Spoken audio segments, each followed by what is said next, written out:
Call the May 19th, 2021 City Council meeting to order. Commissioner Smith, if you give us the invocation pledge and fact of the day, please, sir. We assume the attitude of prayer. Most gracious and Almighty God, our Father, we thank you now for this opportunity to come before your presence, to partake of the business of this city. We ask, Father, for your continued guidance, that you will lead, guide, and direct us in the way that you have us to go, that all the decisions we make will be in the best interest of the citizens which we serve. Help us to remain humble and keep a servant attitude. This we pray in thy Son, Jesus' name. Amen. Amen. I pledge allegiance to the flag of the United States of America and to the republic for which it stands, one nation under God, indivisible, with liberty and justice for all. Fact of the day. On September 22nd, 1862, President Abraham Lincoln issued the Emancipation Proclamation, freeing enslaved people. The proclamation read that on the first day of January in the year of our Lord, 1863, all persons held as slaves within the state or designated part of a state, the people whereof shall then be in rebellion against the United States, shall be thenceforth and forever free. It was more than 2 years later, at the end of the Civil War, on May 10th, 1865, that Union Brigadier General Edward M. Mike Cook arrived in Tallahassee, the state capital, to take possession of the city from Southern forces. General Mike Cook established his headquarters at the Hager House, now known as the Knox House, located 4 blocks from the state capital. On May 20th, in 1865, after official control of the region was transferred to Union forces, General Mike Cook declared the Emancipation Proclamation in effect. That same day, an announcement arrived in Tallahassee sent by Major General Quincy A. Gilmore by train from Jacksonville. General Gilmore's Special Order Number 63 noted that the people of the black race are free citizens of the United States. And as a result, many Floridians now celebrate May 20th as Emancipation Day in Florida. Fact of the day.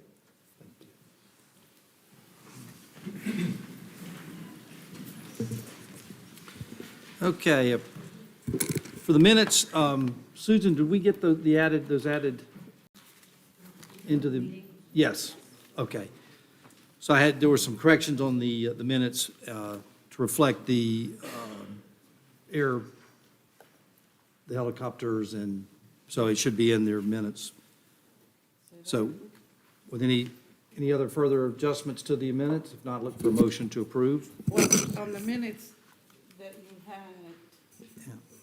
it had said that Mr. Roger Beckett had submitted some questions, and I know we all received them. Yes. And I remember that we were supposed to, I guess, or you were supposed to respond to them. Did we do that? I will, under my mayor's report, we'll talk about the Rock Springs Ridge.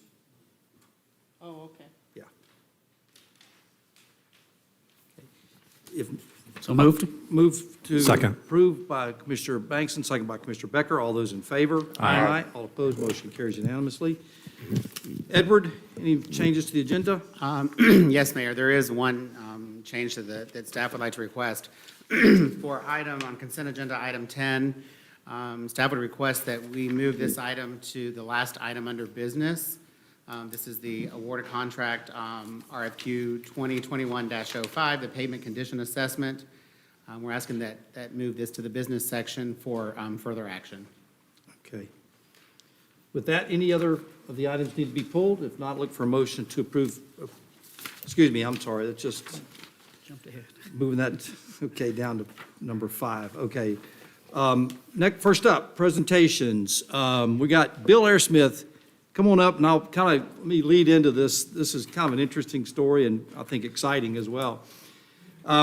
We were over in the Cobb Building looking at all the stuff we have in Cobb Building. We got desks, and we got chairs, and we got all kinds of things, and we were trying to figure out, what to do with all this stuff. And I look over there, and there's an old clock. I go, what in the world is this old clock? And somebody says, well, I think Bill Airsmith knows something about this clock. He said, why don't you call him? He can tell you the story about this clock. So I'm just going to leave it at that. And Bill, I want you to kind of go through the whole story of this clock, because it's pretty amazing. And then we're going to go out. We're going to have Christian come up, and we're going to go out and take an unveiling of the clock. So, Well, thank you very much, Mayor and Commissioners. It's an honor to be here tonight to talk about it. I was thinking when I came in the room, I'm sure there's not many people in here that even knows what the State Bank of Apopka was. But when I was a 9-year-old boy 65 years ago and moved to Apopka, the State Bank of Apopka was right here in the center of town. It was the focal point, and it was located actually where the parking lot of Bank of America is now.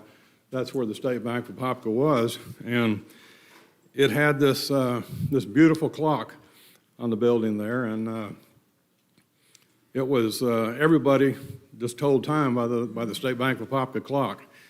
And the State Bank opened in 1912, and during the Great Depression, it was only, I believe it was either 2 or 3 banks in the state of Florida that did not close. There were 9,000 bank failures during the Great Depression, but the old State Bank hung in there. And in 1965, they built a new building, which is the Bank of America location now. And they took the old clock off from the building before they demolished it, and they mounted it on the east side of the Bank of America, or State Bank of Apopka at that time, building, because that was the main entrance to the drive-throughs, drive-in lanes around the back of the building. And the State Bank was pretty progressive because they were the first bank in the state of Florida that had the pneumatic tubes where they had the drive-in, and everybody has them now, but they were the first bank in the state of Florida to have those. And they were always kind of on the cutting edge back then, trying new things. But the State Bank finally wound up selling out to a big bank from South Florida, and they were there for a couple of years, Century Bank, and then Century Bank sold out to SunTrust. Well, SunTrust already had a bank here, so back then you couldn't have too many deposits in one area, so SunTrust sold to Barnett Bank, who a lot of you will probably remember, and then from there it went to Nations Bank, and then it went to the current Bank of America. Well, during all that time, the clock was still hanging on the side of the building, and when it got to the size of Bank of America, I could just see a management crew coming in, and they were from Fort Lauderdale, but I could see them come in and say, we're going to repaint the building, and let's just put that clock in the dumpster, and so we don't have to worry about painting around it. But anyway, I kind of took up the cause at that time, and Lynn Garrett was there as the manager, and I worked with Lynn trying to get permission from the people in Fort Lauderdale to let us take it down, let the city have it. And they wanted $1 million insurance policies. They wanted everything known to man. But we finally got permission to take it down. And so when I lined the city up to do it, within about a month, they had changed management companies. So the new group says, no, you're not going to do that. We have to start over, basically. So it took about 3 years to get to the point where we could take it down. And with the help of the city crew, we did take it down in 2015 and put it in storage with the hopes that somebody would preserve it at some point and recognize the history of it. And it is a beautiful piece. And here we are today. And then Christian Cologne, Eagle Scout, got involved, which is another great move there. And Mayor, I appreciate your efforts in bringing us to this point. But I'm just really happy that we are where we are, and we are able to preserve it. And it'll be out of the elements here, and just looking forward to being there from now on. So I appreciate it once again. Awesome. Thank you, Bill. Thank you. Christian, come on up. You want to give us your story on, because he came to the mayor's office and said, hey, I'm looking for a project to do, and it just so happens I just come from the Cobb building. I says, boy, do I have a project for you? And little did he know that it was going to be the effort it was. But I tell you, when you get out there and watch us pull off the curtain, you're going to be amazed at what all Christian and his family and friends have done. So, Christian, why don't you kind of tell us how you got to the point where we're going to pull the cloth off of it? First off, I came in just thinking, okay, it's going to be a simple clock. Build it, fix it, go on my day.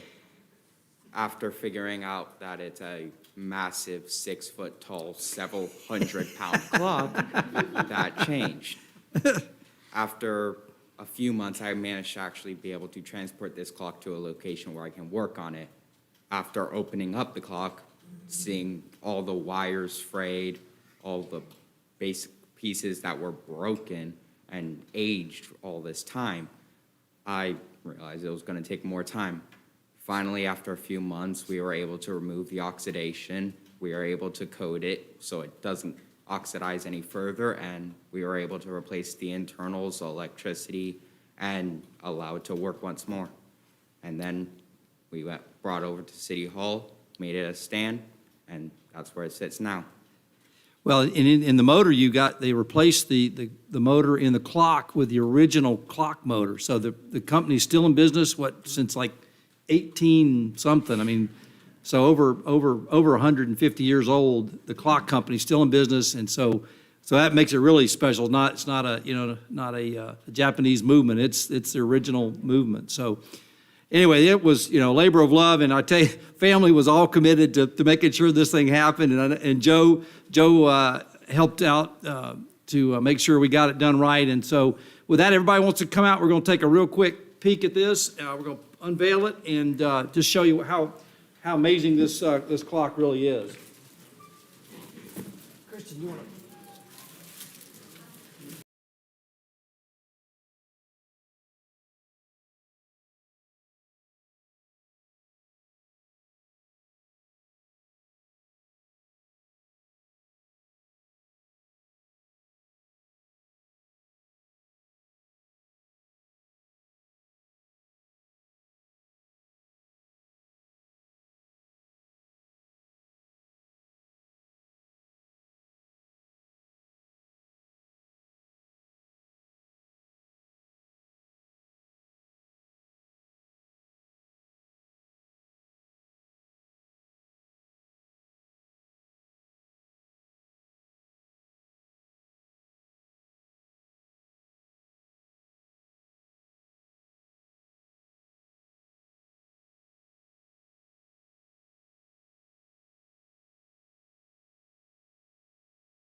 You want to introduce our extinguished guest from the CFX, please? I do. I'd like to introduce you to my colleague, Will Hawthorne, who's the Director of Engineering, and Glenn Pressimone, who is the Chief of Infrastructure.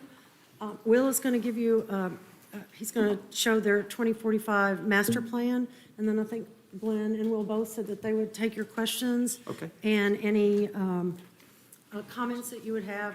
They said that this is sort of a listening session. They want to know what you think. Okay, So awesome. with that, I'll let Will make Thank you. Thanks, Will. Thank you, Pam. Talk about a tough act to follow. I don't have a dedication like that, so bear with me. But very happy to be here. Like Pam said, my name is Will Hawthorne. I serve as the Director of Engineering at the Central Florida Expressway Authority, joined with Glenn Pressimone, our Chief of Infrastructure. And we are very happy to be here to present to you an update on the development of our 2045 master plan. So for those of you who don't know who we are, the Central Florida Expressway Authority is an agency of the state that was established by the legislature in 2014. Two major changes happened at that time. It expanded our jurisdiction outside of Orange County, and it allowed us to study multimodal opportunities. We are governed by a 10-member board, a representative from each of the counties in our jurisdiction, which include Orange County, Lake County, Seminole County, Osceola County, and Brevard County. We also have the City of Orlando mayor and the Orange County mayor, as well as 3 gubernatorial appointees. I would point out that the 2 vacancies have been appointed as of, I think, 2 weeks ago by the governor. So our system is comprised of 125 miles of limited access expressway. Most of you are familiar with 429. We also have 408, 417, 414, 429, 451, 53, 528, and most recently 538, which is the Point Siena Parkway located in Osceola County. The growth that we've been experiencing lately in the last 5 to 6 years has been substantial. We have nearly 3 million residents living in our Central Florida area, with another 75 million visitors visiting each year. So that takes a robust system to keep people moving and to get them where they need to go. In fact, the Orlando Economic Partnership estimates that we're still getting around 1,500 new residents each week to our Central Florida area. So what really sets the course for us is the master plan. That is, it's a needs-based plan. It's not a funded plan. It's something that, it's kind of a wish list of, if money were no virtue, what would you put on there? We do have a fully funded 5-year work plan that we approve and then update each year. And to bridge the gap between those two, we have a 15-year capital improvement plan that the primary purpose for that is so that we can project out, I don't know why it's doing that, it's not supposed to make sure that if we start a project, we're going to complete it, see it through to completion. So the last master plan we did was the 2040 master plan. It was a very involved listening tour. We tried to visit as many entities, agencies, municipalities as we could. We went as far west as the city of Mascot and as far east as the Space Coast TPO. We even were here just over 5 years ago seeking input on what would make up the 2040 master plan. That plan identified $11 billion in project needs in the 4-county area. I say 4 counties because Brevard was added in 2017 through the state legislature. And with that plan, we will be investing about $2.5 billion by the year 2025 within the area you see in the map here. So it's a substantial investment in Orange County, Lake County, and surrounding areas. I want to highlight a couple of the signature projects that were included in the previous master plan. If you've ever been on the east side of town and traveled 408 and 417, you've seen that interchange be updated quite a bit. It was opened in the late 80s, early 90s. It served us well for almost 25 years, and with the growth, we had to make some substantial improvements. This is a picture of the interchange that's been completed for just about a year now. For those that go to the airport, you know the interchange just north of the airport. This is 528 and 436. This is another one that served us well for quite a while. It was opened in 1980 timeframe. It has loop ramps, you know, things that kind of met the needs of the time, and we outgrew it. So we're in the process of making a substantial overhaul to that to have easier signage, better flow for traffic for not only residents, but for tourists. Oh, I guess I'm done talking on that one. Like I said earlier, the biggest change with the 2014 legislative action was it opened up the doors for us to look at multimodal opportunities. That was the first time that was done was with Brightline trains, which I'm sure all of you have heard of. It is co-located within our right-of-way on the Beach Line or 528. We partnered with them to get this accomplished, and they're currently well underway. So if you haven't been out there in a while, I encourage you to go out there. They're making, I mean, it's changing by the day, and we meet with them every 2 weeks, and they might even be laying track as early as the end of this year. So they are really making some progress. So some of the major initiatives that were included in the previous plan, we had 2 major expansion projects. The first was Wekiva Parkway. That was opened, the first section in 2017, the second in 2018. And most recently, we acquired the Point Santa Parkway from the previously known Osceola County Expressway Authority. Another major component were the existing system improvements. So on 417, 429, from 2013 to 2018, we saw growth. We saw traffic more than double, which is, I mean, that outprojects anything that most people are using in Florida when you're doing projections for traffic like this. As a result, we're widening and adding additional capacity on 417, 429, and 528. Let me back up. So 417, we have 2 projects underway. The last one will be going out for bid to complete all of those improvements from iDrive up to 528. That'll be going out to bid hopefully next month. And then 429 will follow in right after that. So these projects are, you know, as quick as we can get them out, we're putting them out on the street for construction. Concept feasibility and mobility study, to put that in perspective, that's like the first part of a project. If for any new road, you got to do this to see what the possibilities are. We completed a number of, this is a conglomeration of all the studies put together. We have 2 active. The major one is that kind of reaches out into Brevard County, and we've made some good progress on that one. Next phase in a project is a project development and environment study. All of those that you see here are completed with the exception of 2. And the one I'll bring to your attention is the 414 Expressway Extension. I know you've traveled that area, but if you go out there today, 414 ends at a signal. You have 2 more signals before you can get to I-4. So this is looking at an elevated expressway to take you over those signals and to get you unimpeded all the way to I-4. So that's a project, a PD&E study that we're looking to have wrapped up by this fall. Next phase is to design it and build it. And the projects you see here are all fully funded for design. And the ones on the left side of the screen, the Lake Orange Connector, or the Lake Orange Expressway rather, and the Point Santa Parkway extension are both fully funded for design. And actually, they're in design today as we speak. So again, why am I here? Why are we here? We need your input on what you think needs to make it into our master plan. It's a brief survey. I encourage you to take it yourselves, share it with your staff, share it with your friends and family. Some of the questions you can expect to see are, what are some of the top transportation needs you see in your area? What are some of the multimodal accommodations you think we should explore? what do you think the best way is to manage traffic congestion? And then last but not least, what kind of sustainability should we be looking at? We're starting to deploy some solar arrays to offset some of the power that we draw from the grid. So that's something, we're in the infancy stages of that, but it is something we're exploring. So with that, I appreciate the time. I'd be happy to answer any questions that you may have.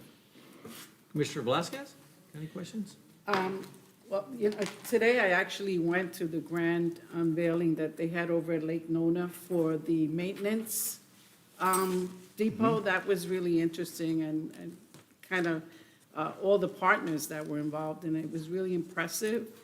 And it's kind of interesting that you're going into widening highways when they're looking to kind of start taking cars off the highway and have more of the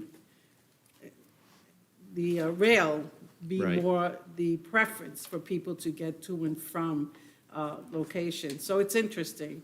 I'm glad that you're doing the 414 because as soon as you take the 414, you're right, it just dead ends and then it goes into a residential community. And then it just, there's so many, you kind of get lost over there because it goes into I-4, it goes into Oh, yeah. Maitland, and it's really a cluster there. So what you're saying is it's going to have an over passage over that residential area by Bear Lake and all that? That's where Correct. kind of The- dead ends right there, right at Bear Lake. What we're studying is a very large bridge, a viaduct, if you will, that will maintain the local connectivity, but almost at least 70% of that traffic is just passing through, and the locals have to deal with all that.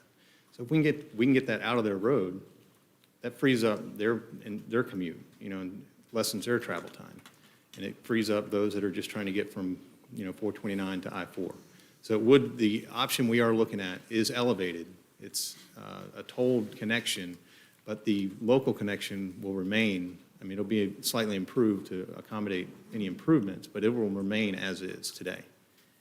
So part of I-4, I remember that they were going to do like these express lanes in the middle. Are they still doing that?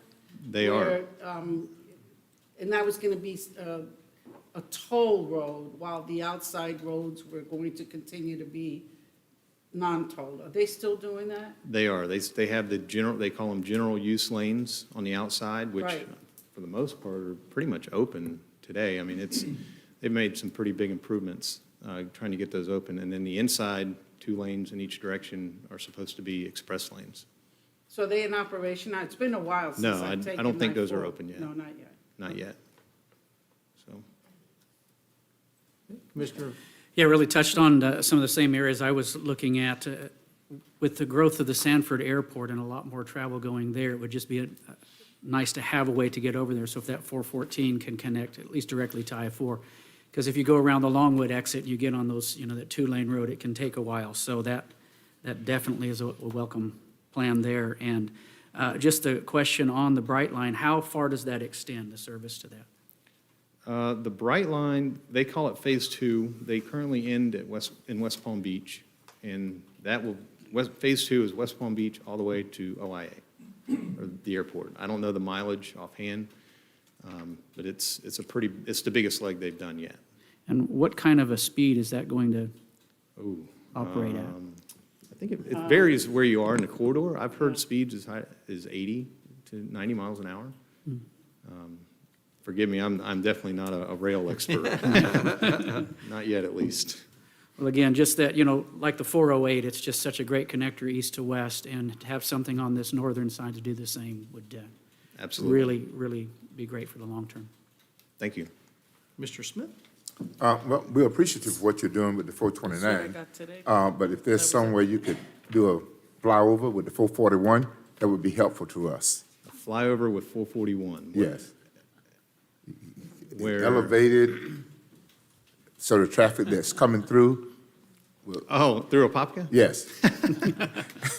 Well, I mean, that's what the survey's for. I mean, add that in, and it's something we can look at, for All right. sure. Mr. Beck?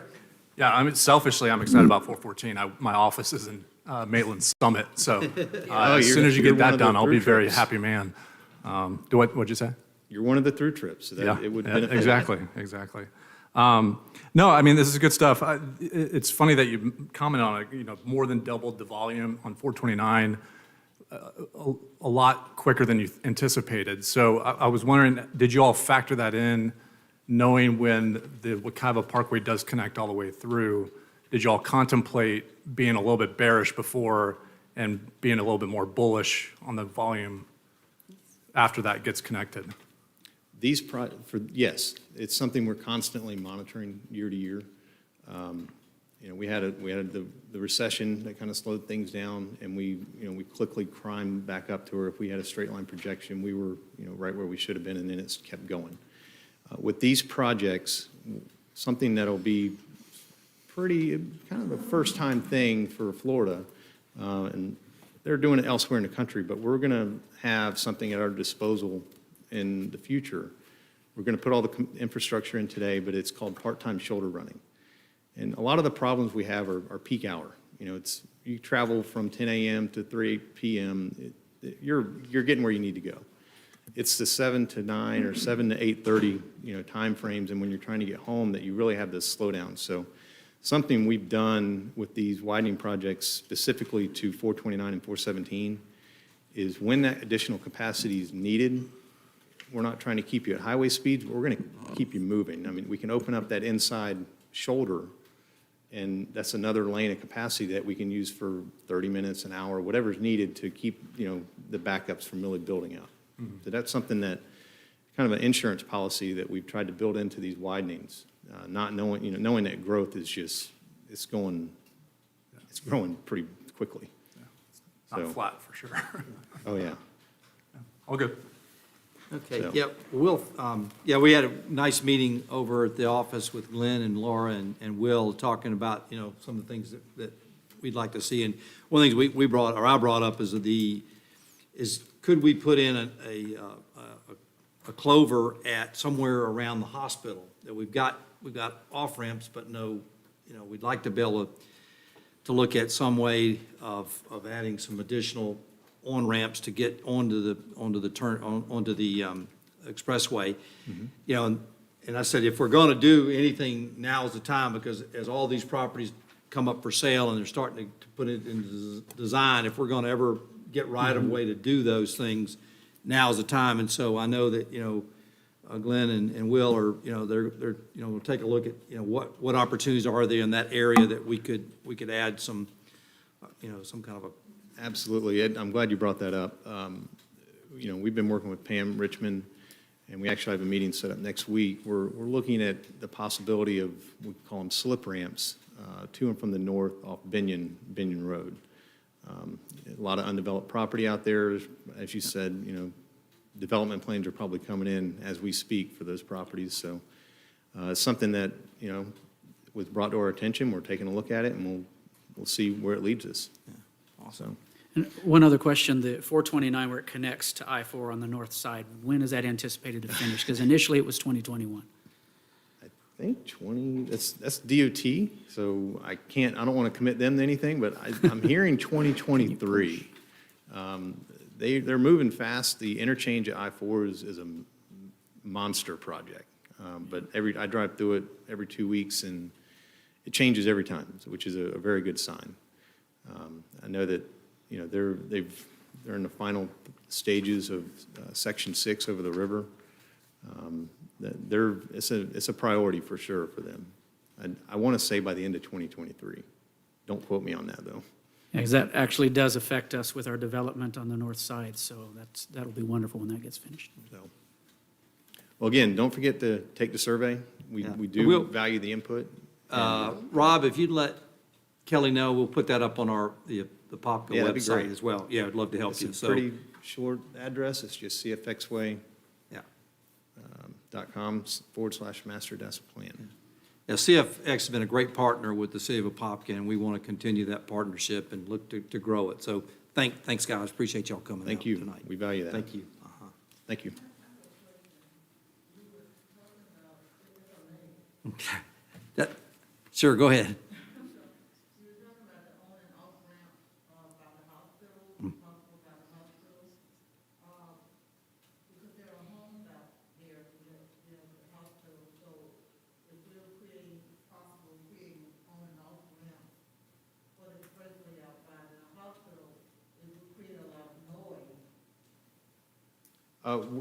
Where we're looking, I don't think there's any homes. And so No, if you know no. Binion Road, Yeah, you kind of go past the hospital.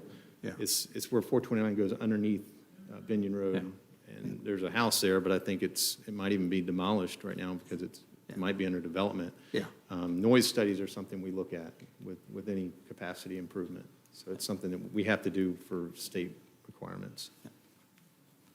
Thank you, guys. Appreciate you coming out. Yes, sir. Thank you.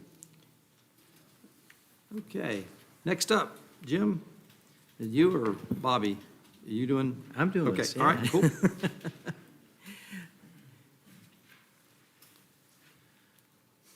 Thank you, Mayor.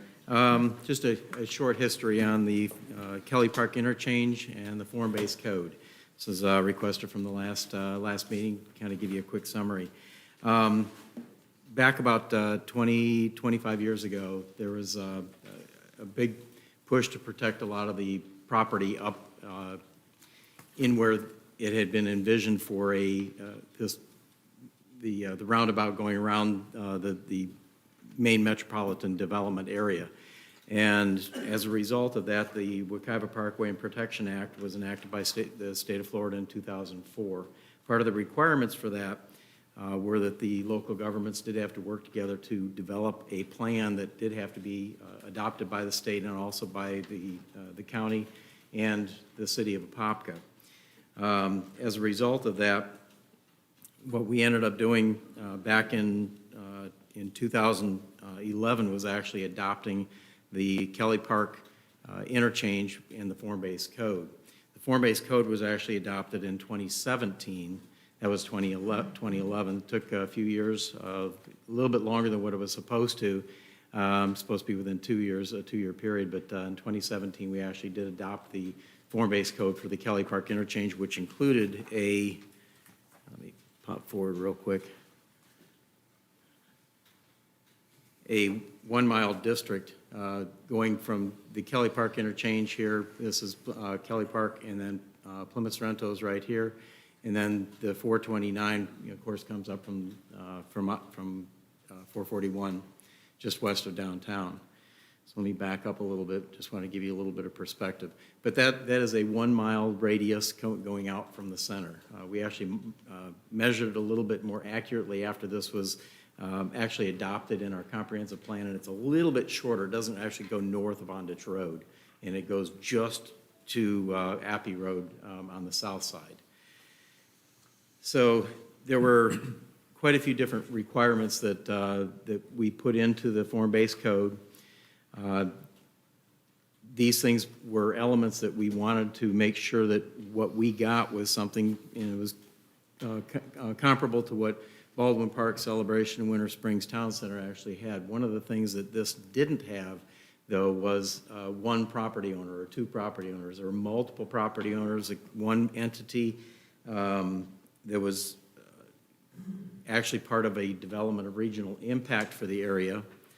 And the development of regional impact was actually adopted back in 2011, and it included about 1,550 dwelling units on 564 acres, and it included about 93 acres of parkland, 10 million square feet of non-residential that included office, quite a bit of light industrial, actually 5 million square feet of industrial, which, by the way, we're already putting that in other areas besides just this area. There was retail, medical, and 400 rooms for hotel. And we actually adopted that instead of a separate document, we actually included this as part of our March 2019 Land Development Code under Appendix A. So there were a couple little things that we did change. We did add in, there were originally 6 districts within that form-based code area. We added one in there called MedTech for medical technology, and that's basically where the hospital Orlando Health has already purchased 52 acres there. So with this one, though, the whole idea was to create, this is the only interchange between, right now, 441 and Sanford. So this is the only location that the state designated for development. And the development density goes anywhere from 5 dwelling units up to 25 dwelling units per acre if they can meet certain conditions. But typically, it's going to go anywhere from 5 dwelling units on the outskirts area, and then it increases with density, similar to what they did in Baldwin Park and Celebration, where you have your commercial center and your higher density type developments, whether it's apartments or condominiums. So to give you an idea, this is the Baldwin Park Celebration, and this is Winter Springs. This is they actually have a graded type development where they have higher density here, townhome type development, single families, and then along the outskirts area by the conservation district, it's larger lot homes that are half-acre lots to acre lots, actually. So as I mentioned, this is the center part. This is the transition area. This is the area that you can get up to 25 dwelling units per acre, and again, that's under only special conditions. This is, and you'll notice it's a little foggy around these perimeters, and that was done on purpose, that it wasn't supposed to be a exact setting. You can actually change that within, say, 300 feet, I believe, is what we actually have in our code. But the whole district area here is supposed to be it's a mixed-use district, but it is designated, that mixed use, whether it's residential or commercial or non-residential, is supposed to be spread out over the whole district, not in one area, not on one property. As I mentioned in one of the, at the meeting last, a couple weeks ago, if you had one property owner that had, say, 2 acres, it wouldn't be realistic to put a commercial building and a residential building on that one unit, or vice versa, just putting one commercial unit and not doing the residential. So what we look at in the cases where it's the lighter yellow, this is the neighborhood district. That can only go up to 5 units per acre, and it is only residential. You can have a mix of residential, whether it's townhomes and larger lots, which we actually have a couple different developments on the north side up in this area here that do have that have already been approved. And then right in here, this is where the Publix is. Publix actually has, the main commercial component is taking up a good swath of property, but there's also an open area that's just to the west of that, that's in this kind of mix between the village center and the interchange area, that they're toying with different ideas. They're thinking apartments because it's next to the interchange, good access, good in and out. They're also thinking it might end up becoming more office oriented, but that changed when COVID hit because everybody's working from home. So that component, we aren't sure what's going to happen, but they did do one of the main requirements is to create spine roads going north and south and east-west to help divert the traffic off of, say, Plymouth Sorrento, Round Lake Road, Kelly Park itself. We aren't going to get too much going east and west, obviously, because you got the 429, but we do have Joey McGuckin Road, which does have an underpass that could get the traffic coming in from the Spine Road going north and south on this side, coming to the west, where Effie Lane comes right up in this area, and this is the property where the hospital owns. So that might end up becoming the north-south corridor, because that does go through all the way up to Ondich Road right now. But we don't have a main corridor going south in that area, but it could end up becoming a connector road going over to the east, so that people would not have to actually get on Kelly Park to go to Publix. They could jump on that Spine Road, go underneath the 429, and then come up the Spine Road going right up to the Publix on this side. So a couple weeks ago, we have a development that's actually coming in for tonight for approval. This is the development area right in here, and one of the things that I mentioned is that the density, the mixed use is supposed to be spread over the whole district, not just in one location. And what staff looks at is the viability of a location and what could actually go.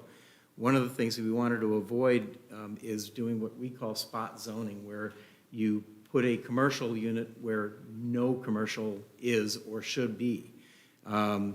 With the advent of possibly getting Effie Drive coming in and coming over this way, Effie Drive, if a developer comes in, and there's only about 3 property owners in this area, that could be a very viable location for a higher density employment center. We've already talked to a couple of people that wanted to do some industrial warehousing in there.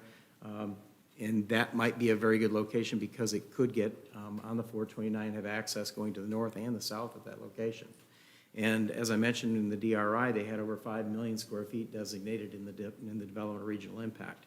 We don't know how viable that DRI is because the original company that put it together is basically defunct.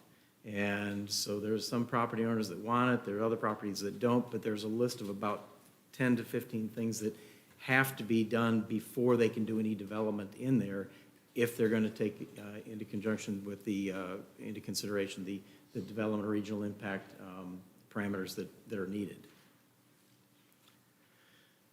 So the Kelly Park interchange, form-based code, purpose and intent. Again, if it's within within the 1 mile radius, it does get that the density bonuses that if you're outside of that area, you're in north of Pond Can Road, you're limited to only 2 dwelling units per acre. One of the caveats for the KPI form-based code, Kelly Park interchange, is that if you have a piece of property that does cross this line, you can benefit from the 5 dwelling units per acre. We've had a couple people a couple developments that in this area here that have crossed that line so they can actually get that 5 dwelling units per acre. And one of the things that I know I mentioned at a couple different meetings is that when somebody says 5 dwelling units per acre, they don't necessarily get 5 dwelling units per acre because once you put the roads in and you take into consideration the setbacks for a home, you're looking at about 3.5, maybe 4 units if you're really, really a good planner and you map out your site plan really carefully.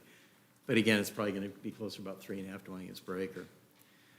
So these all have to be rezoned to the mixed-use Kelly Park interchange or the mixed-use KPI zoning category. They all have to have the land use of the mixed-use KPI, so they're limited that way. And then they have to, and then during part of that rezoning is that they have to be designated one of those districts, which are coming up in a second. There's no minimum or maximum lot size at this stage. Basically, the whole idea is to get that urban development similar to what they did down in Baldwin Park and Celebration. So these are the 7 different designations. The village center is your one main density areas. Your employment areas, that's on the southwest corner. That's where we're trying to get all of the industrial and the campus type settings. That's where the med tech is actually part of that. It's actually on the north side. And then the interchange is your main interchange. The only place that you can do a gas station is on that interchange area. You can't bleed out and change that whole parameter or the idea of having a clean business downtown district. We don't want to put gas stations in the middle of a shopping center. And actually, if you haven't driven by the new Publix that's up there, that's the new prototype. It actually has, I got to tell you this real quick, it has an upper deck where you can get your subs and then go upstairs and eat them on a balcony, either overlooking the inside of the store or overlooking the parking lot. It's kind of different. And it actually looks pretty good. But there is an outlot there that cannot be a gas station. And so we're waiting to see what that might end up being. But Publix is very, they scrutinize what they want for their partners. Transition district, that's some of that area, as I mentioned, that's that orange district area here. And it's spread out pretty good. That's why we're kind of hoping that we get this corridor built up in order to take advantage of the true mixed use. But anybody that comes in there is going to get highly scrutinized. We actually had a development that was up in this area here that we actually did require a lot for, and it's a 2.5 acre lot that's for commercial venture in that area. But it does border the main village center also, which is going to be pretty much just commercial. So we'll get the mix in there. And then your neighborhood is your single-family homes at the lower density, which is the 5 dwelling units per acre. Right now, obviously, we've got the Publix going in, Bridle Path, and in Orlando Beltway East. Those are the two developments on the north side of Kelly Park, just on the west of Plymouth Sorrento. Parkview Preserve, these are, we've got 282 units, and they're larger lots, but they also have bungalow styles in the center portion. And then the Oaks of Kelly Park, we got phase 1 and phase 2, and they're actually looking at doing a phase 3 now. So that, it's a decent development. Toll Brothers has this one, and they build a very nice product, so. These are this is Parkview Preserve here, Bridle Path, Orlando Beltway East, and then, let's see, what one's, Oaks of Kelly Park is this one right here. And this is, we didn't get this, this is, Kelly Park is right here, and this is the 429.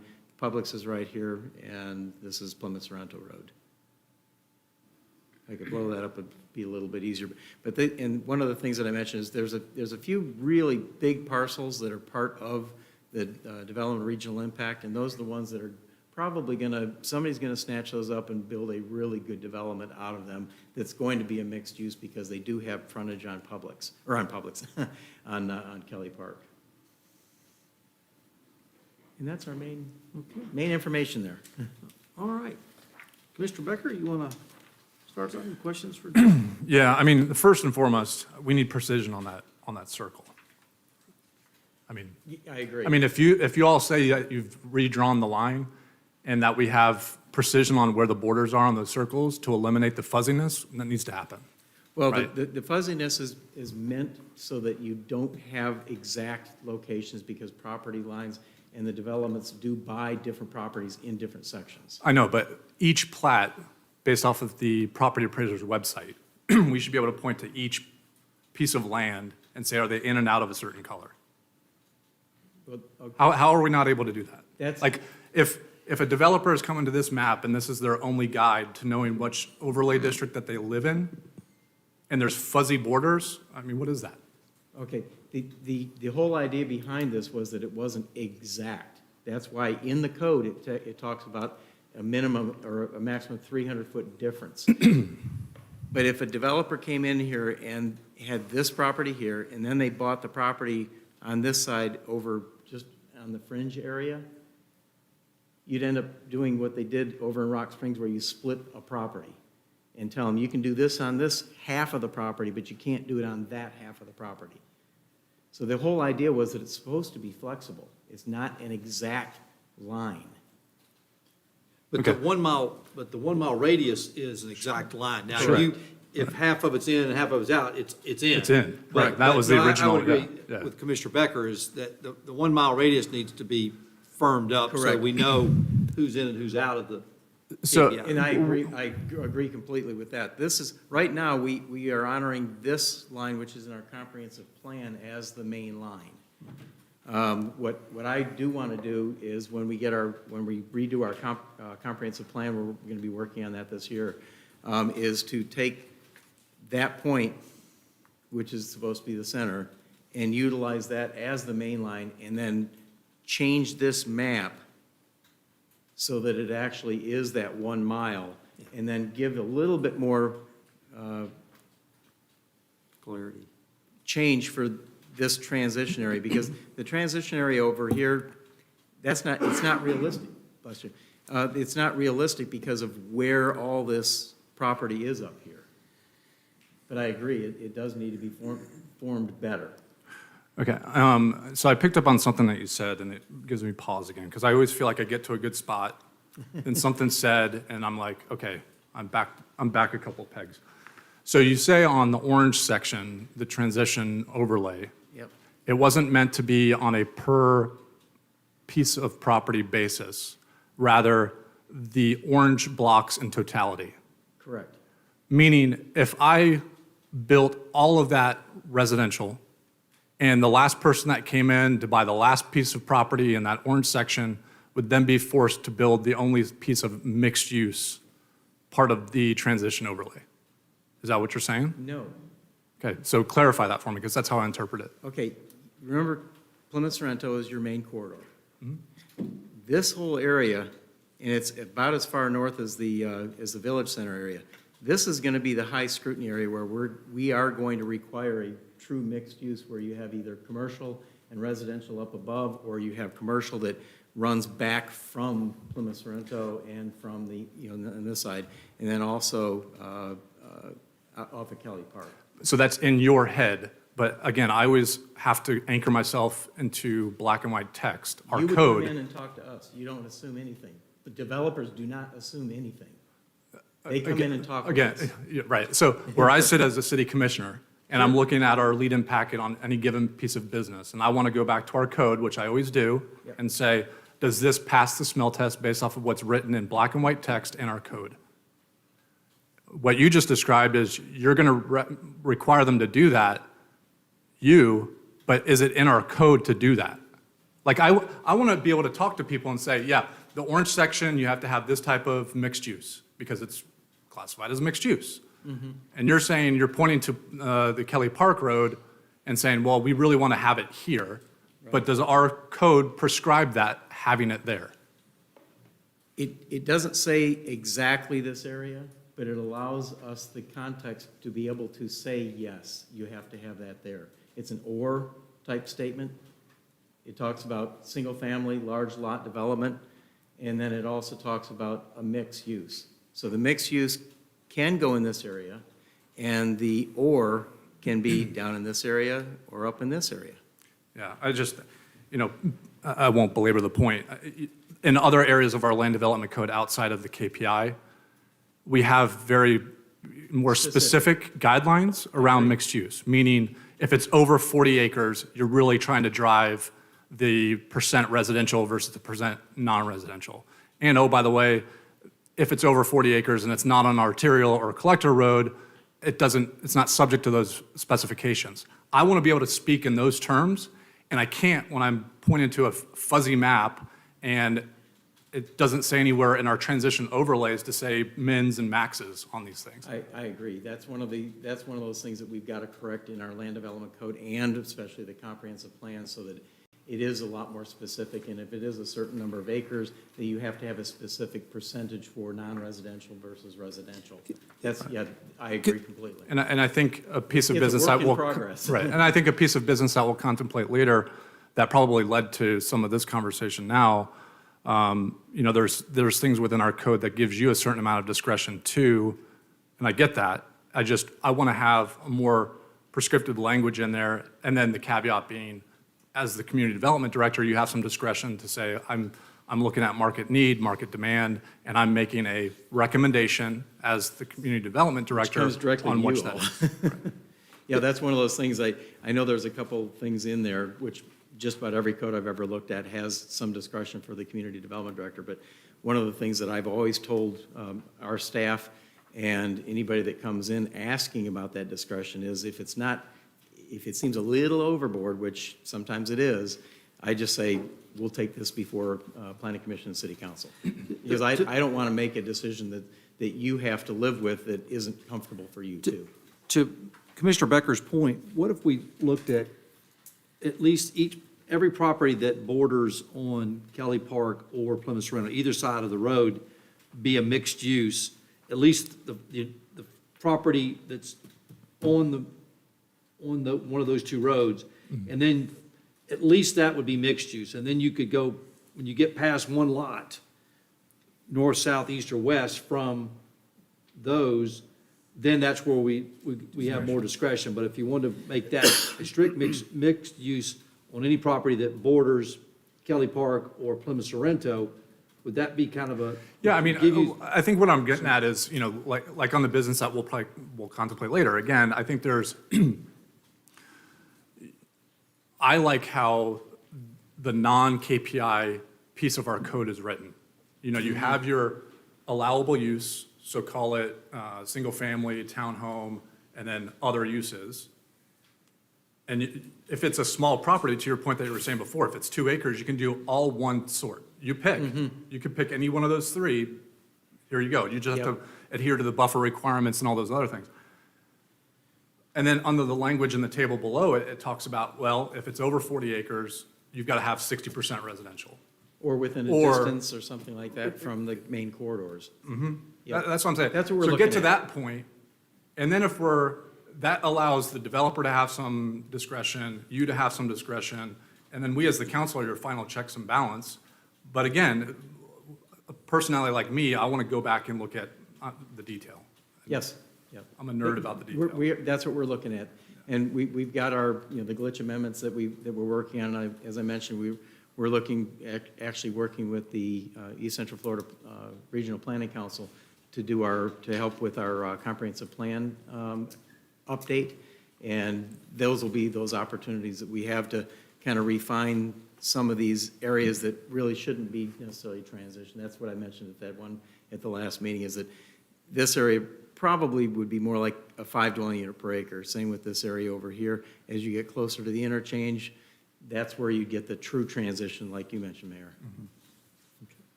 Commissioner Smith? Thank you. Well, I guess the conversation is that when it says mixed use, then we get a proposal that's strictly one use as opposed to mixed use. But they want the classification of mixed, and it's confusing because we don't know whether there's a limitation as to how many acres they can have as opposed to being strictly residential or strictly industrial in a mixed-use environment. So you did a good job of explaining it, You're still not comfortable, though. but it's not on paper. Now, I guess it's not on paper, so we can't read it. And so that's why we had the controversy at the last commissioners' meeting, because it's not written anywhere. And you keep saying we're working on it, we need to address it. When would this be fixed? We're actually working with the East Central Florida Regional Planning Council to work on the comprehensive plan. We should have something that we can bring before you for approval probably within the next month to 2 months. And then the Land Development Code, we're already working on some of the language as one of the glitch amendments. But I'm cautious, overly cautious of changing that if we don't know exactly how we're going to redo the map.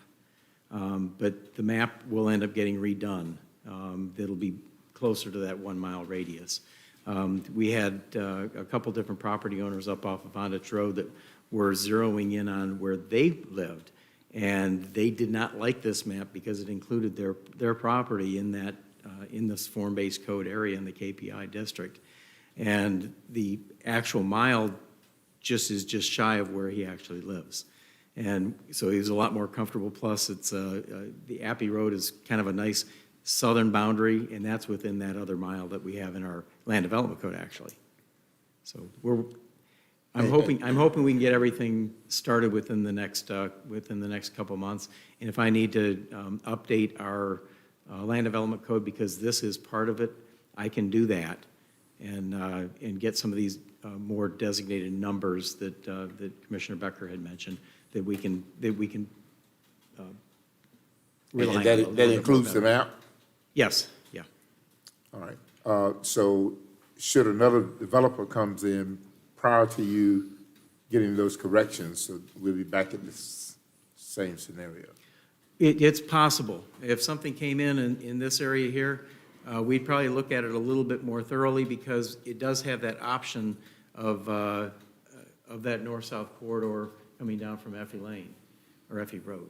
Is it road or lane? It's Appy Lane. Lane, thank you.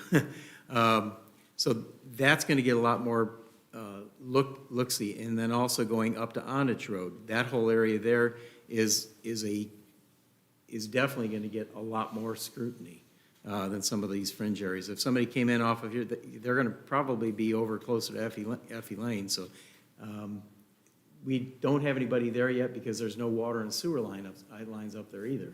So they could come in there and get a plan approved, and it might be 5 years before they actually have access to water and sewer. Okay. Commissioner Pinkston?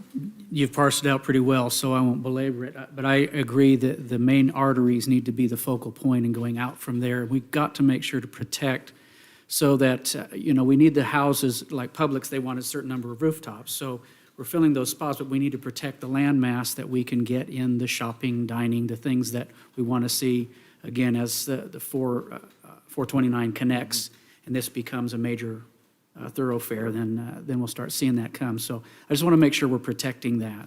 Yep. And again, we'll get rid of the fuzzy lines here. One other thing I really want to point out before you go. One of the things I mentioned is that right in this area here, we've got that transition where you go from high density to lower density, and then the really low density, and then this area out here is where you get to the 2 dwelling units per acre. I'm not really in favor of this area where we can't control the 5 dwelling units per acre. Coming out from your main interchange, it's almost twice as far, and this area here should have been probably a 5 dwelling unit per acre going to the 2 dwelling unit per acre, because right now it could go 10 and then 2. And that's not good planning in my mind. You usually want to do a higher intensity to lower intensity to lowest intensity, graded type of development. So that's another one that we've got to look at correcting when we get our comp plan updated. So to their point is that right now, if a developer comes in and wants to do 10 units per acre, we have to approve that? Because it's part of the language here? There's some discretion, obviously, for a lot of this. If somebody came in and wanted to really press it, yeah, they probably could.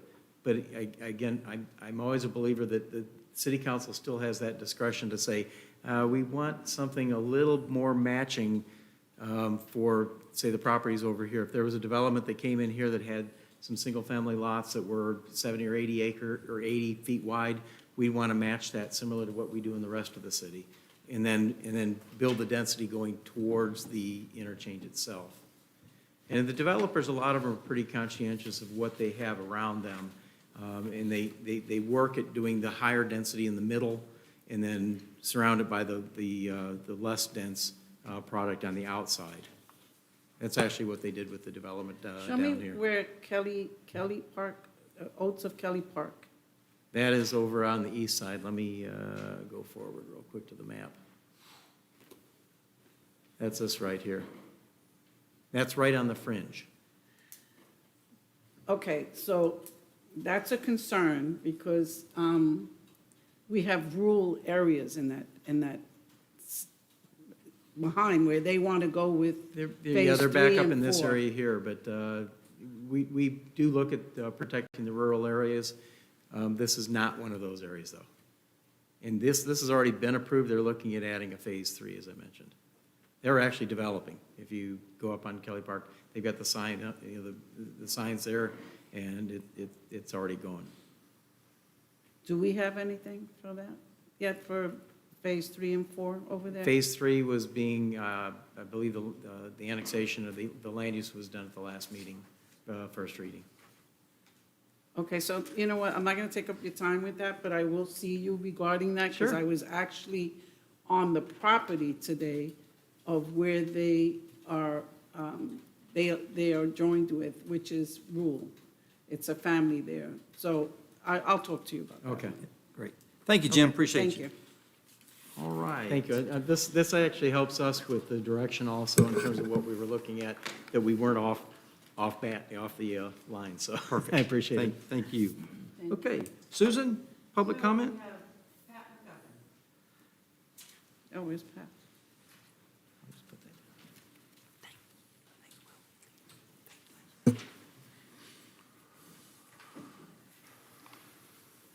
Mayor, Commissioners, it's good to be with you today. I wanted to share about a community-wide event that we have coming up this Saturday.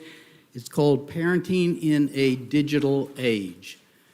And it's at the Apopka Community Center, BFW, and put on by many of the community organizations in town, the Apopka Chief, the Planter, Rotary Club of Apopka, Sertoma Club, Chick-fil-A, our church, Freedom Fellowship. I guess we're the spearhead of that. The John Land Apopka Community Trust. So several businesses in town have kind of banded together for this community initiative, and I wanted to just tell y'all a little bit about that. This generation is growing up like none other. I grew up in Apopka. I got here in 1964. And like no other generation, this thing was not even invented yet. We did crazy things like have orange fights on Saturday. I'm just all kind of stuff. But it's a different animal now. Now you have children at a very young age getting a smartphone as kind of a rite of passage into responsibility, when in fact it's a portal to the world. And there's nothing inherently bad about it. It's good. It's just that there's a lot of things that hit a teen that don't, or even a child that didn't used to hit them. 1 in 3 children wake up in the middle of the night to check their phone at least once during the night. 11 years old is the average age that a child has experienced pornography. 82% of teens say that they have experienced some form of cyberbullying. And 75% of the teens are now, 75% of teen life is spent on a screen of their waking life right now, a lot of it thanks to COVID and education issues and what have you. But there's a lot going on, and it's not that we're against the phones, it's that we want to help give parents some tools on how to help protect and propel their children forward and know what's going on. 78% of the teens say that they check their device every hour, at least once, every hour. We're not a whole lot better, we're 48%. But at any rate, and then I guess probably one of the scary statistics is 10% of children 12 to 13 years old say that they have a compulsion toward pornography because of their phone. So this is not just an issue about pornography, but this is an issue about attention deficit. This is an issue about a child growing up on screens of all types. The only screen I had when I grew up was a TV. So, any rate, this is a time that they are, in many ways, addicted to their screen. Parents don't really know what to do. In fact, most parents feel like their children know more than they do about their phone. When their phone breaks or they don't know what to do, they hand their phone to Johnny or Mary and say, "Can you fix this? I can't do this. Can you put an address?" or whatever. Now, we're pretty technologically savvy, but as parents, many parents in town don't really know, what do I do? Most people don't even know that when they take a picture, it date time stamps it and geo stamps it so that we know that Mary actually goes to the city park every Tuesday at 10 a.m., and so child predators can find this out. So there's all kind of things that technology has as a challenge, and what does a parent do? So we're not trying to address parenting, but giving tools free. This is a free event to the parents of the folks here in Apopka. And we've been to all the elementary schools and told everybody that we can about it, advertising a lot.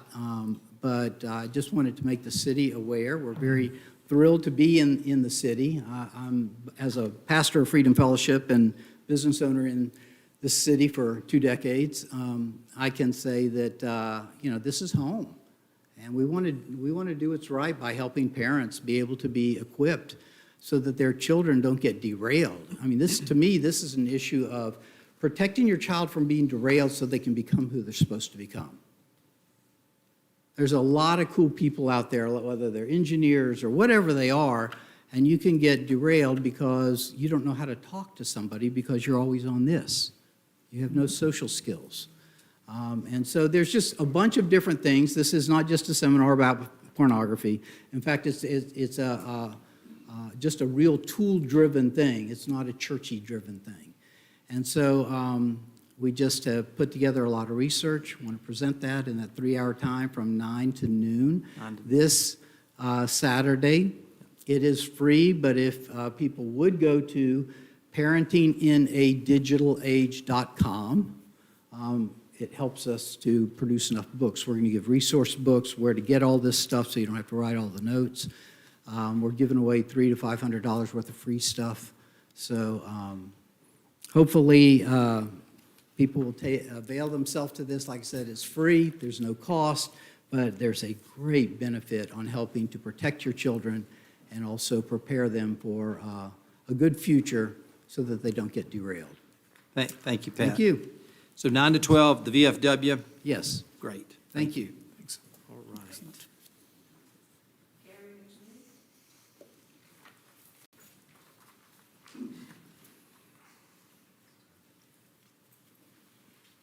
Good evening. Thanks for letting me address the board here. My name is Gary McSweeney, and I live on Spinfisher Drive in Rock Springs Ridge. That's the 7th phase of the community. And I am a director and recently elected president of the HOA Association. And I'm here to first introduce myself officially to the board, so you know who I am, pardon me, and put a face to the name and a name to the face, so when I see you on the streets, we will know each other. I'm also here to thank you for the mayoral presentation to the community back on April 27th, and the attendance by each of the commissioners here to support and contribute to the conversation of how to restore the integrity of Rock Springs Ridge back to our community. And that involves certainly consideration of the purchase of the golf course lands and the plans that you are developing. So with that in mind, we have had, Mayor, 1 or 2 meetings with you and your staff about how to move forward from the bigger picture to the smaller picture and develop details for proceeding ahead, which has been very appreciative. We have met last night with our May Board of Directors meeting. Kurt was to be there, Kurt Ardeman, the attorney for our community, dealing with the golf course issue, was to be there for a 30-minute presentation, and quite frankly, with the 100 or so people there, Commissioner Smith as well, you were there, and several responded that they were busy and had conflicts of appointments. But he extended it to about an hour and 15 minutes of, I think, very good interchange back and forth, conveying some of the information we've had with your staff, relaying it to the people so that they are kept very informed. So I do thank you for your interest and appreciate your involvement in this, and I hope all this can come together to help you and help us at the same time. Thank you. I hope you're right. Thank you, Gary. Gary, I'd love to get your information to be able to stay in touch more frequently.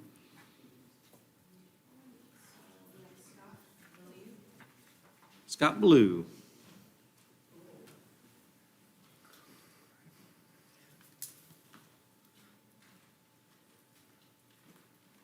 Had I known my back was going to be facing the audience, I might have put on some pants tonight.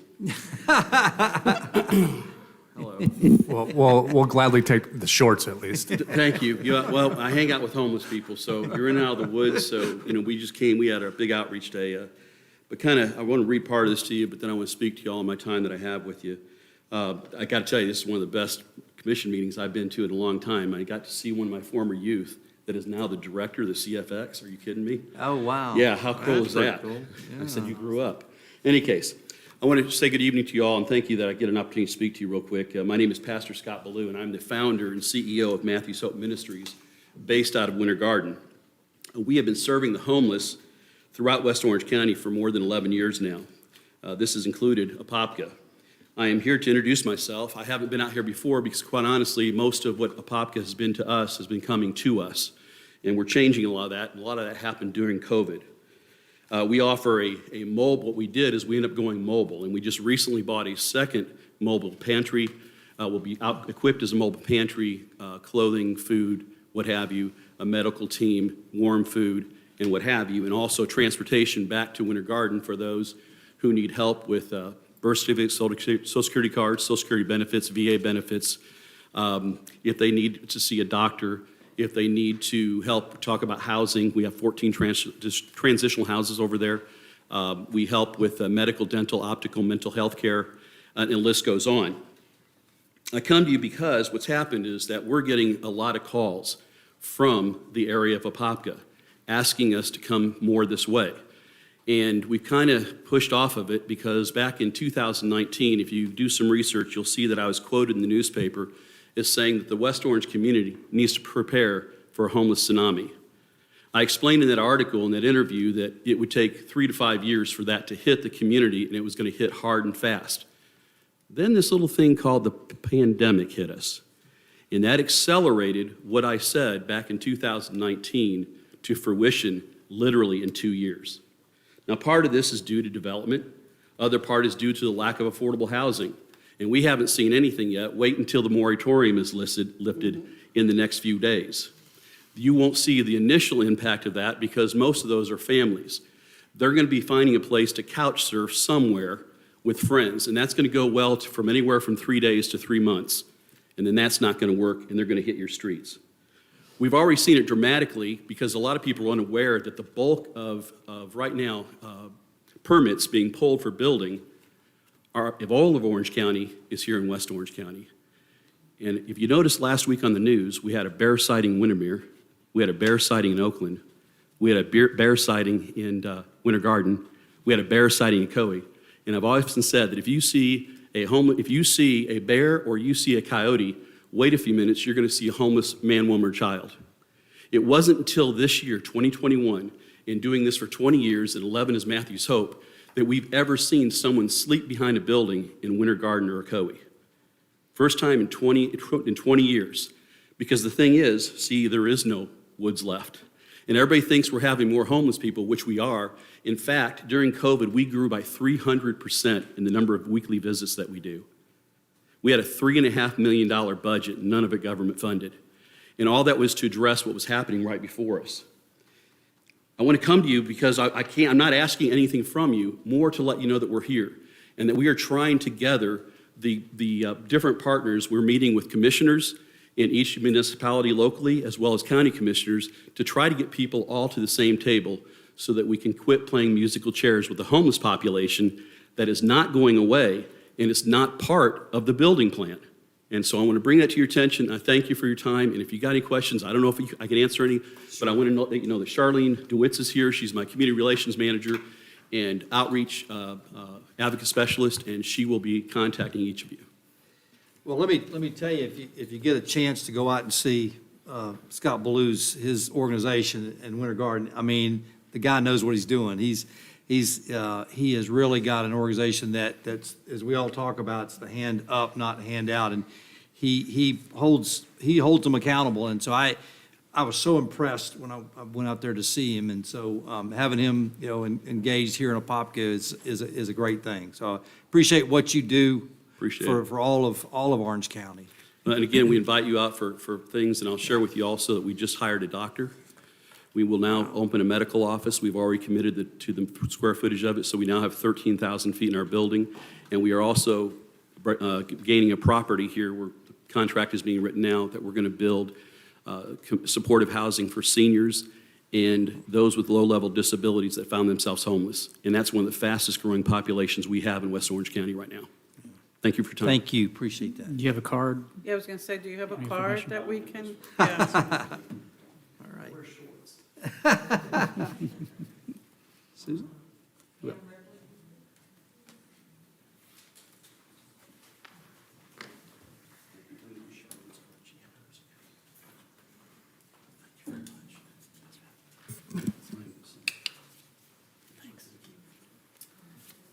Thank you.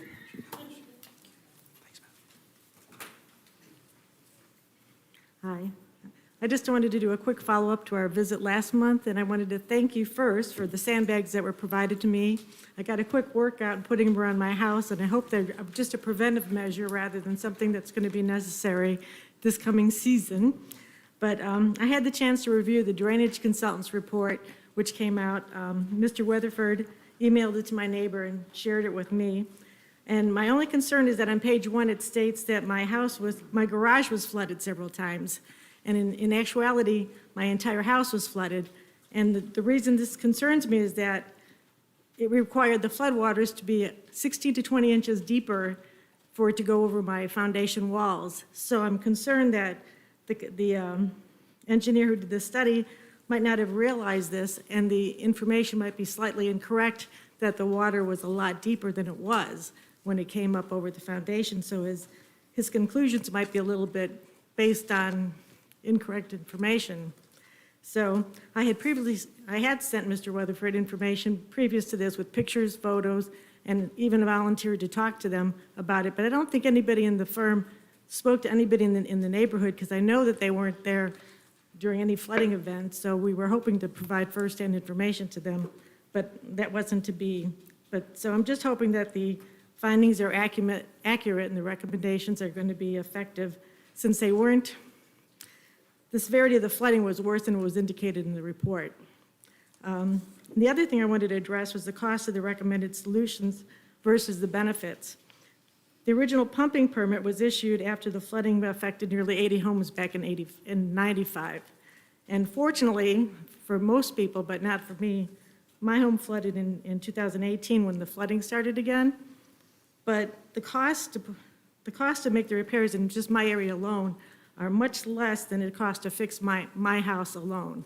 So when you add in the additional costs that are involved in renting temporary housing for 10 months, storing my furniture, expenses and losses we had, it was actually pretty close to $179,000 estimate that they're projecting to make the fix for the entire community. So I'm thinking that, I want to urge you that that's a really good bargain, because if it took that just to fix my house, if we had another flooding issue and it affected more than my house, it could be a lot more expensive. So this, I think, is a pretty good cost factor. And the other thing that I wanted to ask the city to do is follow through on possibly installing the permanent pump there with the monitoring system at Lake Hammer, so that it would comply with the permit issued by St. John's, so we could keep the lake level at so we can maintain the lake level at the proper level that's specified by the permit. And then I just wanted to see when we possibly might expect the work to be done, the timeline, because the rainy season's coming up, and I would just hope that we're prepared for it. And I just want to thank you for your listening and for all your help, so. Yeah. Thank you. Okay. I did follow up with Ed, didn't I ask you about that? Well, it's coming up. It's on the agenda. There's an agenda item for this. Oh, okay. Okay, thank you. Thanks. Okay. Who? I did say it. Oh, okay. Good afternoon, Mayor and Commissioners. Tonight I came because I want to kind of maybe get more clarification on something that happened at our office condominium. Previously, we've had irrigation meter at our site that's been disconnected for at least 3 or 4 years, and we hadn't had any water consumption. But this past billing cycle, we noticed that it was increased by $120. And coming over, talking with the utility department, they informed us that due to section, I think it's 78, Article 78 of the code, which really refers to reclaimed water, that each building is being assessed additional base costs for the building, for each unit. But I guess our situation is, if it's disconnected, are we still going to be billed for non-use at this point in time? Okay, Edward, I didn't know. Yeah, I wasn't aware. Rogers, we can get with you on that. If you'll get with me on that, I'd like to go over that with you and kind of find out what's changed or whatever. I know there's been some things. We've had a lot of our meters have been reviewed. We have a company that's reviewing our meters, and we found some where we didn't have, they weren't being billed properly based on units, per unit or whatever. But if you'll get with me, we can go over that information and find out what actually is happening. All right, thank you. What it needs to be. Thank you. Is that it? Okay. And just on the public record, because we all got the email today, right? A person on the public had submitted comments. Our policy is we're not reading them out loud, but they wanted it submitted for the record. So. Yep. Okay. We got the consent agenda. Does anybody need to pull any of the items other than item number 10 off the consent agenda? If not, look for a motion to approve the consent minus number 10. So moved. Got a motion by Commissioner Bankson, Second. second by Commissioner Velasquez. All those in favor? Aye. All opposed? Motion carries unanimously. Okay, business item, final development plan and plan approval, hammock at Rock Springs.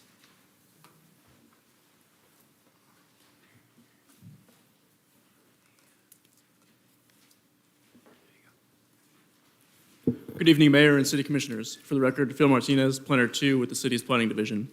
The applicant is proposing a final development plan and plat for a 19-lot, single-family subdivision known as the Hammock at Rock Springs. And this final development plan and plat is subject to the 1993 Land Development Code. The subject property consists of an estimated 9.59 acres and is located off of North Rock Springs Road. To the north is the Landings at Rock Springs subdivision. To the east is North Rock Springs Road and single-family homes. And to the south and west is the Traditions at Wakaipa subdivision.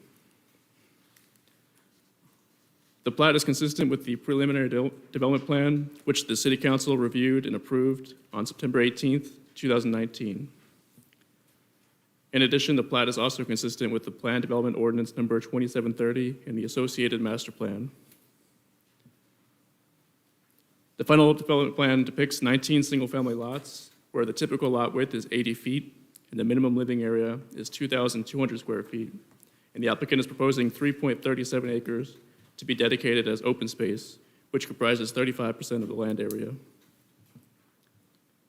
The Development Review Committee and Planning Commission recommend approval of the final development plan and plat for the Hammock at Rock Springs subdivision. And the recommended motion for this evening is to approve the Hammock at Rock Springs final development plan and plat. This concludes my presentation, and the applicant and I would be happy to address any questions that you may have. Any questions for Phil? I only have one, and it's in reference to the oak trees is at the entrance of the development. Just want to make sure that those are not in the power lines.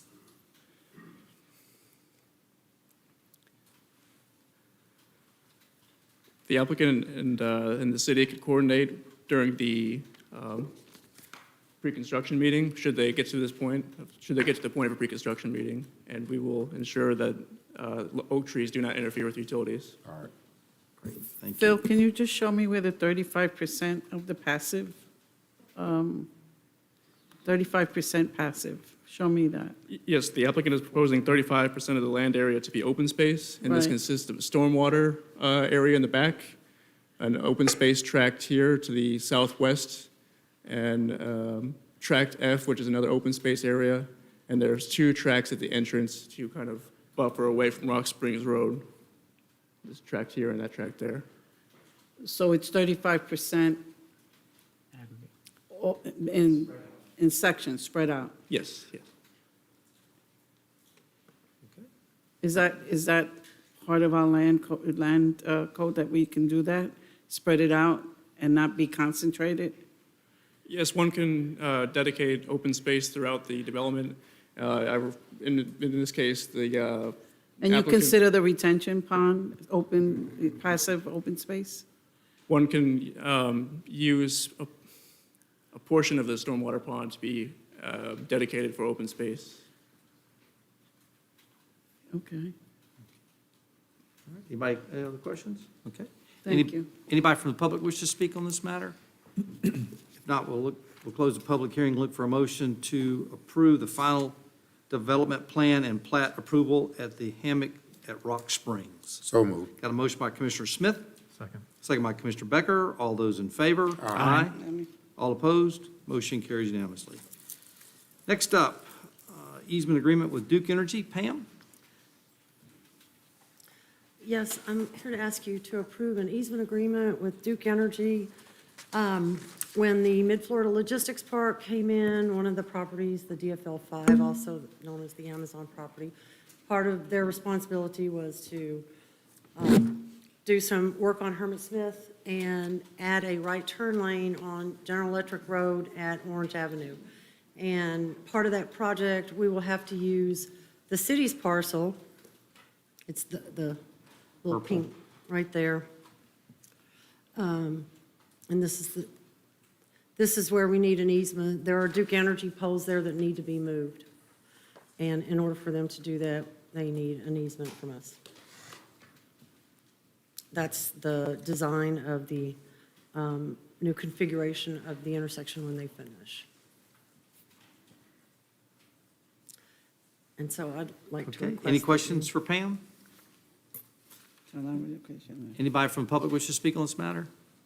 Not close the public hearing, look for a motion to approve the agreement with Duke Energy. So moved. Got a motion by Commissioner Bankson.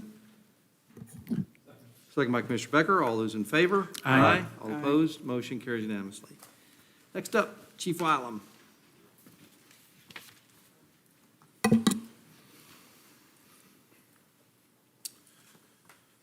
Good evening, Mr. Mayor, Commissioners, members of the public, Sean Wylam, Apopka Fire Department. Last meeting, we had a presentation on a proposal to relocate an air carrier helicopter to our current Station 4. We advised we'd bring forth that agreement in front of you. You see that agreement. Another thing that was asked was, do we reach out to the community and the surrounding area in the form of a community meeting and to make sure that we communicate our plan. Happy to report that we did such that. In fact, last Friday I went out and knocked on numerous doors of businesses in that area and had nothing but positive, very positive communications. People are actually excited about it. A couple guys wanted to go on a ride. I advise you probably don't want to ride on this one. But Yeah. we also had a scheduled meeting for Thursday with the HOA for the community there. Oh my goodness, can't think right now. Lake Heiniger Estates. We actually relocated, scheduled that for Monday based on their request. They had a previous engagement. We did meet with them Monday night, and again, overwhelmingly positive response from them. So this time, we're looking for approval for the city administration to execute the lease agreement and get this ball. Any questions? Okay, any questions for Chief? I mean, the only question I had was, I noticed in the contract there was language around rules and regulations beyond, like reasonable rules and regulations as the landlord sees fit if we so choose. Like, I was confused as why that language was in there. Like, what rules and regulations would we enact? Well, I think that was more in Rick. Well, that's probably Mr. Rodriguez. Well, could you repeat the question? I'm trying to, Yeah, in there's regards to it. Section 12, it just says rules and regulations. Landlord may, from time to time, impose reasonable rules and regulations regarding the premises. Tenant, its employees, agents, invitees, licensees shall comply with all such rules and regulations for which it has been provided written notice. So I was just curious as to the spirit of that one, because, obviously, we've gotten a lot of the backstory from the applicant in terms of flight patterns and noise pollution, that sort of thing. And I'm in a good spot regarding that. Is the spirit of this item 12, does that just give us some authority that if there are some sound issues or some unruly nature of their operations there, which I don't anticipate, that we're able to kind of put some more guardrails around that? Right, this would give us the authority to impose or work with the tenant to have certain rules. Gotcha, okay. Okay. Any other questions? Anybody from the public wish to speak on this matter? If not, look for a motion to authorize the city administrator to enter into an agreement with a contractor to construct the recommended, I'm up, down one. Motion to authorize the city administrator to enter into a lease agreement with Air Methods Corporation for use of land adjacent to Fire Station Number 4. So moved. Got a motion by Commissioner Bankson, Second. second by Commissioner Velasquez. All those in favor? Aye. All opposed? Motion carries unanimously. Thanks, Chief. I just want to take a quick Yeah. moment again to thank the team behind me here. It's been an honor and a pleasure to work with them over the past couple of months to get this resource, something we all truly believe is going to save lives. Yep. So I'd like to thank Mr. Rick Clow with Air Methods, Elizabeth Watkins with Orlando Health, the local government affairs, and Mike Tolento, Chief Flight Medic with Air Care. It has truly been a group effort, and something we're very proud of, so. Yeah, awesome. Thanks, Chief. All right. Next up, Richard.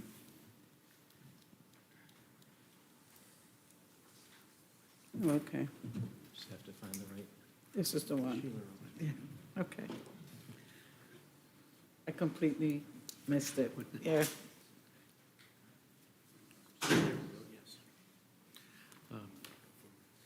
Yep. Good afternoon or evening. Richard Earp, your city engineer. Pleasure to be here, Mayor and Commissioners. So I wanted to give you a presentation on the Sheeler Oaks Drainage Improvement Project. So I'll first show you these two slides. The subdivision was originally designed and constructed starting in the early 80s. And I'll point out that in 1982, that was before the St. Johns River Water Management District existed. It was before we had modern stormwater regulations that we have today. And actually, my father was a computer professor. I had a TRS-80 at the time, and I could type in it. But so the software that we use today is nothing like it was in the early 1980s. So the next slide, this shows the FEMA floodplain for Lake Hammer, and that FEMA floodplain was adopted by FEMA in 2009, and this is the area where the federal government believes if we do get what's called a 100-year storm or a 1% annual flood event, that the water in the lake is going to rise to the point where it will cover the land surface in these areas, in the area shown here. And there are a lot of lots that are within FEMA's floodplain in the area.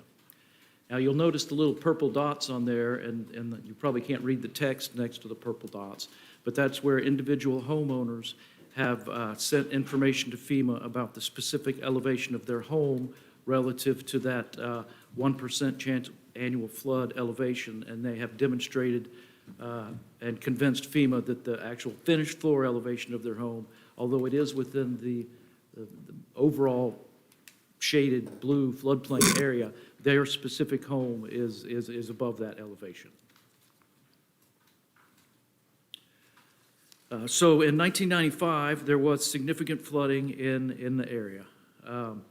We got enough rainfall so the actual elevation of the lake rose almost to the 100-year elevation point.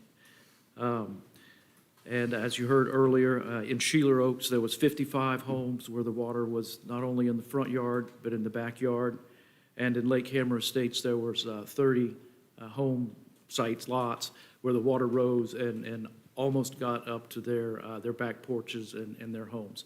So the flooding that occurred then, that is the actual lake water rising to the point of flooding in those areas. So that wasn't flooding that went away in 15 minutes or a day or probably a week. It stayed there, and it stayed static there at that elevation until the springtime of that year when, when we got less rain and the lake was able to go back down.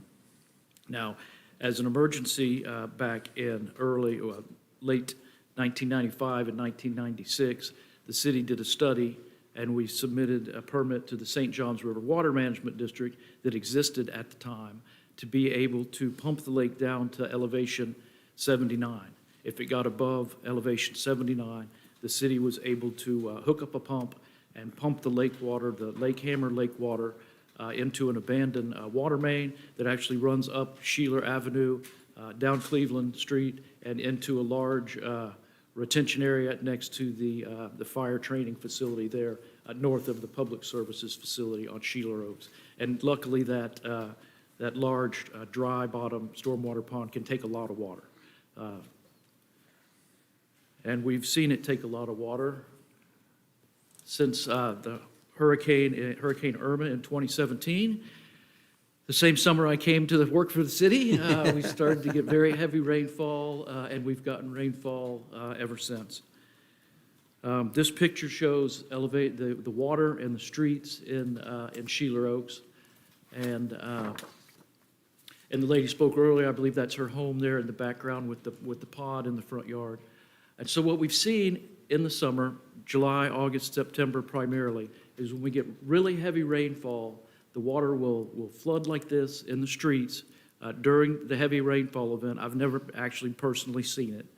But I understand that the water rises when we get very heavy rainfall, and then the lake recedes within 10 or 15 minutes after the heavy rainfall starts. So you see the flood water here. This is about somewhere around elevation 84 feet.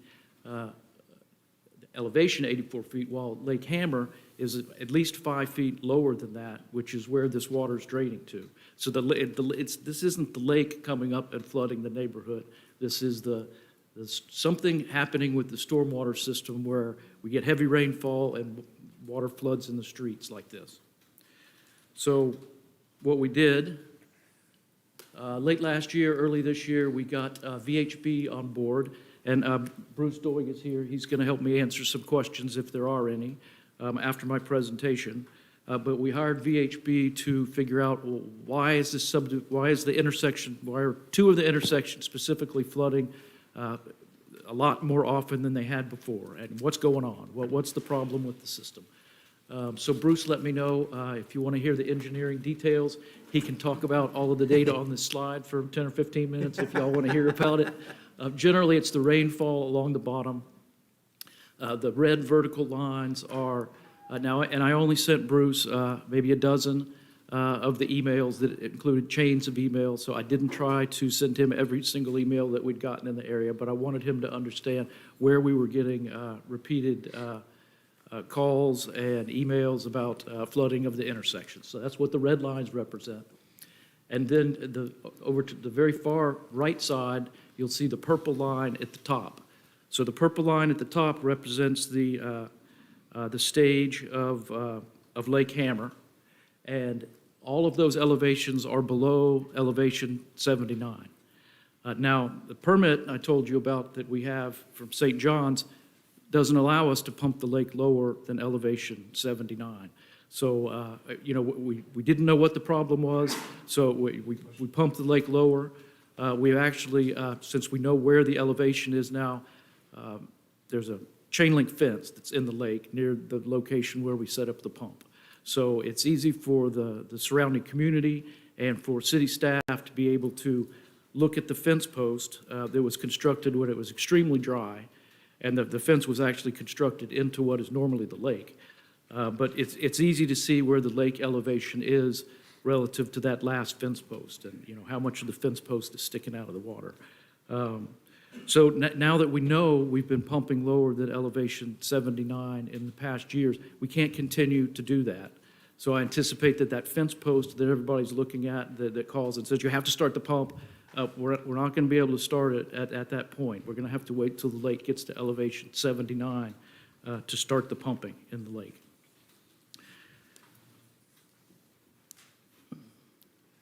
Okay, so the first thing VHB looked at was, since we were pumping the lake lower, and that appeared to some that was helping with the problem, VHB's analysis included the impact of the stage, the elevation of the lake, relative to the flooding issue.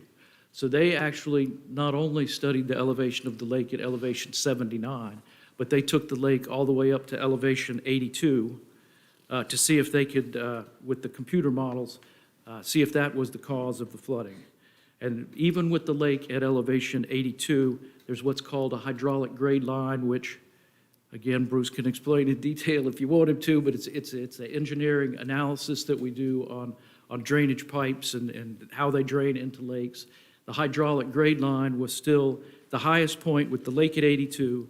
The highest point the hydraulic grade line got at that intersection was 82.89, and the roadway is still at, it's above that at 84.19, which is above that still. So the problem isn't that there's too much water in the lake or the lake level is too high. That's not the problem. So the next thing VHB looked at was they said, well, if it's not the lake, maybe it's the size of the pipes. Maybe the size of the pipes are bottlenecking the system and the pipes are too small. And so, again, if you want to hear the engineering details, Bruce can go on about this slide, but suffice to say, he looked at the capacity of the pipes themselves, and the size of the pipes and the number of the pipes were not causing the flooding of the intersections. So just to repeat, it's not the elevation of the lake that's causing the problem. It's not the size of the number of inlets that's causing the problem. So the third bullet there is inlet capacity. Here's a picture of an inlet. It's, I've been saying inlet for 25 years. So that's the drainage, hole, drainage inlet where the water goes in at the bottom of the hill into the slot. And there's a manhole on the back of that. And so all the water has to get into that slot or the opening of the drainage inlet. So the next thing they looked at was, is that the problem? Yes, that's the problem. All right. So, yes. Finally. So this is, let's see, this is Mill Run Circle at Saddleback Ridge. And they determined that actually 9 additional inlets were needed near that intersection that was flooding. If you drive through the neighborhood today, you'll see that there's a lot of steep hills, and all the water is directed to the bottom of the hill. And what happens is all the water just flows to the bottom of the hill, and then it gets bottlenecked. It can't get through the throat of the inlet, so it starts to back up in the roadway. So at this location, there's 9 additional inlets needed to alleviate the roadway flooding at those intersections. And at Larkwood Drive, at Crossfield Drive, 5 new inlets are needed at that location. Again, I think was mentioned earlier in public comment, there's the fix to design or to repair those inlets is $179,000. There's $250,000 that you have earmarked in the stormwater portion of the budget for the Sheeler Oaks project. It actually says the pump. Since the main problem isn't the water level of the lake, it makes sense to follow VHB's recommendation, get the inlets in the ground as quickly as we can to solve the problem. Now, we might have some money left over there, left over in that budget line, and we might ask for additional money in future years to go ahead and construct the electric pump station that has a float system on it, where when the lake does get above elevation 79, the pump can automatically kick on. It's not a big, loud diesel pump that's not intended to run 24 hours a day for weeks on end, and then so we can quietly and effectively pump the lake down in accordance with our permit. So the recommendation tonight is to authorize the city administrator to enter into an agreement with a contractor to construct the recommended drainage improvements under the emergency authorization procurement policy. So that's the request, and I have Bruce Doig with BHB here with me to answer questions about his engineering analysis. I know Jeff Weatherford lives in the neighborhood there since he came with us, and maybe can help me if need be, but we're here to answer questions if y'all have them. Okay, any questions? No, Ed had really gone into detail with this, and I'm just excited to see this happen for the residents that are living with sandbags around their home. It's it's not a Band-Aid fix, it's actually a solution. And if we can work on it now before the season starts for them, so that they can start to see that it will help them with the flooding in the street. I think this is a great solution. Commissioner Thankson? To coin a phrase, get her done. Yeah, get it done, yeah. Commissioner Smith? Well, I'm going to ask if they can have it done by Friday. Mr. Becker? Yeah, Edward, why don't you kind of just, so everybody understands how the emergency procurement works, because it's it's different than normal procurements. Right. And this one's similar, if you will. Kind of think back to when we did, and it's on the agenda tonight, on your Martin Place. Remember the problem we had at Martin's Place? And we kind of did the same thing where we waived the procurement process because it was an emergency issue that related to public safety and public concern. This is the same scenario. Normally, we would go out to bid, do a competitive bid, because this is a big size construction project, go out to bid, go through that process. That can take anywhere from 60, 90 to 120 days, depending on going through that process. So what we're doing here is the procurement policy does allow the city council to, if it's an emergency, and it has an impact on, from a public safety standpoint, that it would, this emergency, you have the authority to override that procurement process and go through this emergency situation. Being that we have the budgets already established after the $250,000 that was earmarked for this project, and now that we have a solution, it kind of all goes hand in hand. So tonight, you would be basically exercising that authority to do it as an emergency repair, to get a contractor on board and go ahead and take care of this issue, or at least begin the construction without having to go through the full competitive process. I will say, Mayor, that if you would tonight, I'd like for you to make it not to exceed 250, since that is in the budget. Normally, we would come back to you anyway, but I'd like for that to be part of the record, that we will go out, we will get, because we're still gonna have to get bids. I will tell you this, I'm not just gonna go to one, I'm gonna try to do my best to get 3 different ones from different contractors. If I can, we'll work as quickly as possible, but I would like to get 3 just so we have an idea of pricing, because that, that won't take too long, hopefully, to get it. But with COVID and everything going on too, sometimes it's difficult also to get those, but we'll do everything we can to make sure we do get the best, the best price that we can in this situation. So the only thing I would say is that we'll waive the procurement process to do it as an emergency repair so we can get going and get started right away. I just would ask that you not to exceed the $250,000. I would feel more comfortable if that way, if it is above that, we would have to come back to you. Okay. Well, I just want a couple things real quick. I know that Jeff Weatherford, when we first started talking about it, I said, let's just put the pump in. Why are we going to spend money on a consultant? Well, I'm glad we did, because we'd had a pump and we'd still have the problem, a year from now. So, sometimes I think we maybe, you always wonder whether we need a consultant or do we know what the solution is. And this is one that I think we all would agree it was probably not the problem, and now we've found it out. And so I think it's that's what our public works do. They do it well, is they understand, when we can, go right to construction and when we need to make sure we're doing the right thing. And the last thing I want to bring up is Richard Earp. I don't know if you know, but he goes out there when all the building goes on to make sure that they're at the elevation they're supposed to be. And by doing that, making sure that houses and the commercial developments are at grade above the 100-year floodplain, is it saves us, we get a credit on, if you have to buy flood insurance, you get a credit because of the work that Richard does for the city of Apopka. So I want to give a big shout out to Richard for what he does for the city.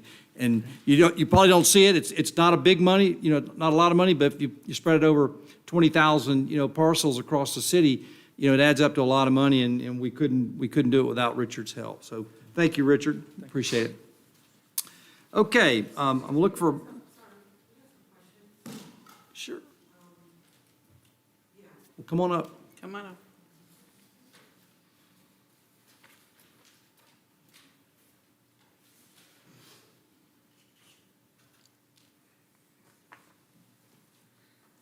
Good evening. My name is Esmeralda. I'm one of the neighbors that lives in Schiller Oak subdivision. One of the questions that we had is, I know that the drainage study said that, I guess it didn't make a difference if to pump or not to pump. So what are we saying? Are we gonna continue to pump the lake? Because that is still a concern. It is, you do have a permit and you are mandated to pump the lake. No, we're not mandated to pump the lake. We have the opportunity to pump. I mean, it's a big difference. I think that, well, I would have to go back and look at the report, but I believe it does says that you have to be pumping the lake up to 79. No, But, we can't pump below 79. We could let it go as high as we. 79, right? The 79 elevation level. But the concern that we had, in my opinion, or, well, not my opinion, but from what I saw in the report, there were some errors in the report, because in August 2020, the city had stopped pumping for about a month. And that's why we almost got flooded again in August 2020. So I believe that not pumping the lake, I think it has something to do with some of the flooding that we have been experiencing. Because it has not just been on my neighbor's road, it also has been on my road on Larkwood Drive and Crossfield, and I'm not in a flood zone area. So that is a concern for us as well. So we want to know if that is going to be, moving forward, are we going to continue to pump the lake? Okay. This is the engineer. So, the Name and fact- address for the record. My name is Bruce Doig. I work for VHB, the author of the report. The fact that Larkwood also floods, and it is 30 feet above the other intersection problem, it shows that the problem is the water trying to get into these inlets. Both of your intersections are extremely flat. So the water flies down the hill and reaches this ponding area where it's not getting into the inlets enough, and that's why we're adding so many inlets. I would recommend, the pump is there for extreme flooding events when the lake gets above 79. But from the data I saw, you were flooding this past summer in 2020 when the lake was under 79, right? From the data I was given. So this solution of creating more avenues for the water to get off the road and underground and get going works for the intense summer storms that happen more frequently. The pump works maybe for a hurricane situation when the lake is above more 79. So the pump will solve different things. But the more frequent occurring summer storm, that will be solved by these inlets. And Bruce, just, I mean, if you were just going to put a elevation, which you think you would start to have problems with the pipes either filling up or the lake backing up, what elevation do you think, I'm not going to hold you to it, but at 82, 84, at what point do you think you'd have start to have a problem? Well, let me show you. I think it's in this presentation. I hope you can see it. It's this figure. But let me shout out the numbers because I can't see it. The pipe won't fail at elevation 82. The size of the pipes are correct.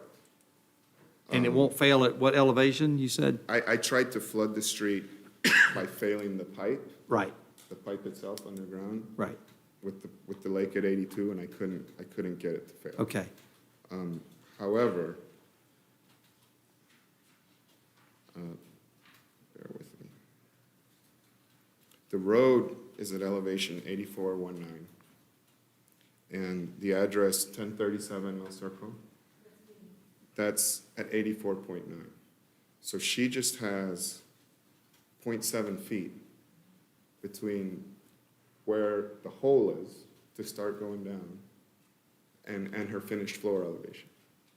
So it's very close. So adding more opportunities for the water to get off the road will alleviate the problem that she's having. But, so even at elevation 82, her house is going to be fine if we had the additional inlets?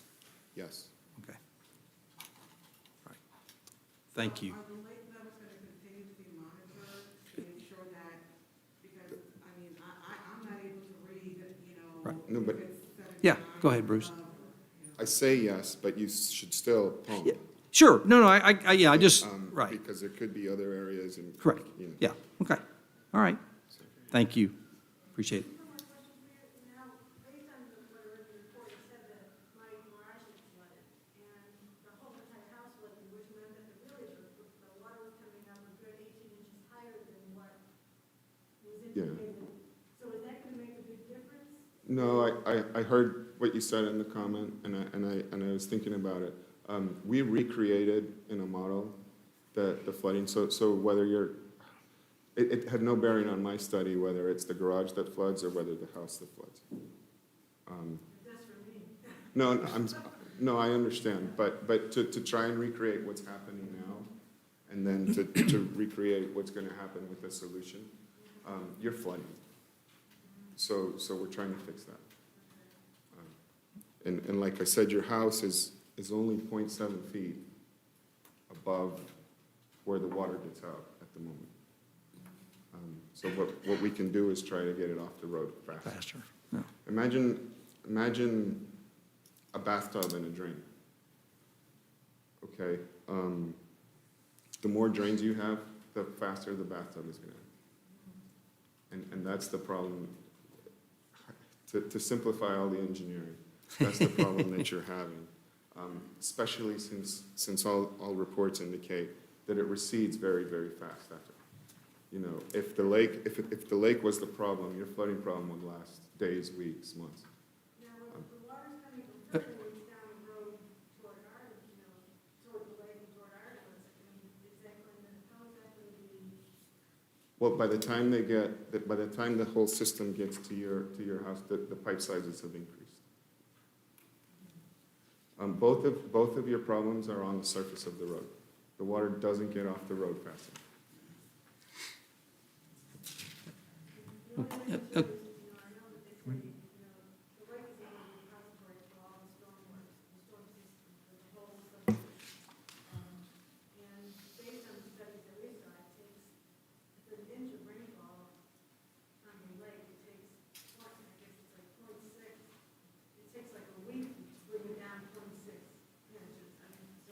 Yep. So, I mean, the type of almost flooded week, like 3.5 inches of rain in a matter of the preceding few days, and so it's gonna take like 3.5 weeks to pump it down to get the rain, to get back down to the level, so. But it also shows the inefficiency of the pump, throwing the money and the cost at the pump. It's not reducing the lake fast enough. Okay. But like I said, your immediate problem for the afternoon storms that are so strong is to get the water off the road. Okay. Thank you, Bruce, appreciate it. Thanks, Richard. So, Mayor Nelson, so when should we expect, like a timeline of We will let you know as soon as we get till we get 3 contracts. We would like to get 3 people to at least bid on the project. But you'll be the first to know, I promise you. Okay, great, thank you. All right. With that, look for a motion to authorize the city administrator to enter into an agreement with a contractor to construct the recommended drainage improvements under the emergency procurement policy up to $250,000. So moved. Got a motion by Commissioner Smith, Second. second by Commissioner Velasquez. All those in favor? Aye. All opposed? Motion carries unanimously. Next up, go back to the consent agenda, item number 10, pavement management analysis. Edward, you taking that one? Yes, Mayor. So staff has asked for this item to be moved under business because we have a request that we would like for you to make before we actually approve this or award this bid. So staff is requesting that the recommendation of the award for RFQ 2021-05, the pavement condition assessment, be postponed to the next scheduled city council meeting of June 2nd, 2021. What staff is requesting is that the city council ratify an administrative decision to extend the bid protest period. The purchasing policy allows the city council to waive all or specific provisions of the purchasing policy as is in the best interest of the city. This extension will allow for a 72-hour bid protest period, submittal time, to begin Tuesday, the 18th, and conclude by this Friday, May 21st, 2021. Thus, permitting for the submittal and resolution of a bid protest before the next city council meeting of June 2nd, 2021. So basically, Mayor, what we're doing is we are extending that protest period to allow anybody that wants to protest within that period. They can protest, we'll take that protest up, and then we will bring this item back to you after we have vetted all of that and gone through all of that process to give that opportunity, and bring that back to you on the June 2nd with that resolution and the recommendation of the staff for this award. Any questions? I'm confused. So Yeah, did someone file a grievance that's going to protest? We think we have somebody who will file one, that it was a little unclear. The process of filing the bid, didn't get the bid in, didn't get the protest in. We had someone contact us, reach out to us, that kind of was waiting for us to respond for some data or information. You know, they have a duty as a bidder, they have to protest within that bid period. And so because they were asking for information from us, kind of got mixed up, you know, giving them the opportunity to get this information or kind of help them a little bit more. We have decided to extend that and allow them that opportunity. so that they can have that period. Because really, the 72-hour has already stopped. Their concerns are, we called staff, we wanted some information. I'm not, and Michael could expand, but we're not really in any obligation to have to give you anything. You know the process, and you should have to, you have to do it within your bid period. But because they called for clarification, or they called for information from us, they didn't get that within that 72-hour period, we're extending that to allow them to do this. Michael, you got something you want to add? Michael may be able to Well, add. it's just to clarify the facts. So we had one of the unsuccessful bidders contact the purchasing department within the 72-hour window. He had an expectation that the finance department would return the call or to communicate with him. They did not do so.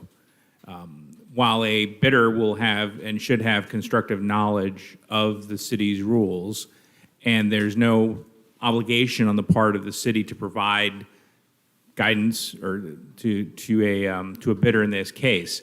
However, in the best interests, and the city feels in its best interest because of this communication breakdown between the bidder and the finance department, the staff is requesting that the city council exercise its authority under the purchasing and procurement policy, which allows for those procedures to be waived, and in this case, waived after the bid process is closed, in order to allow the bidder to file a protest.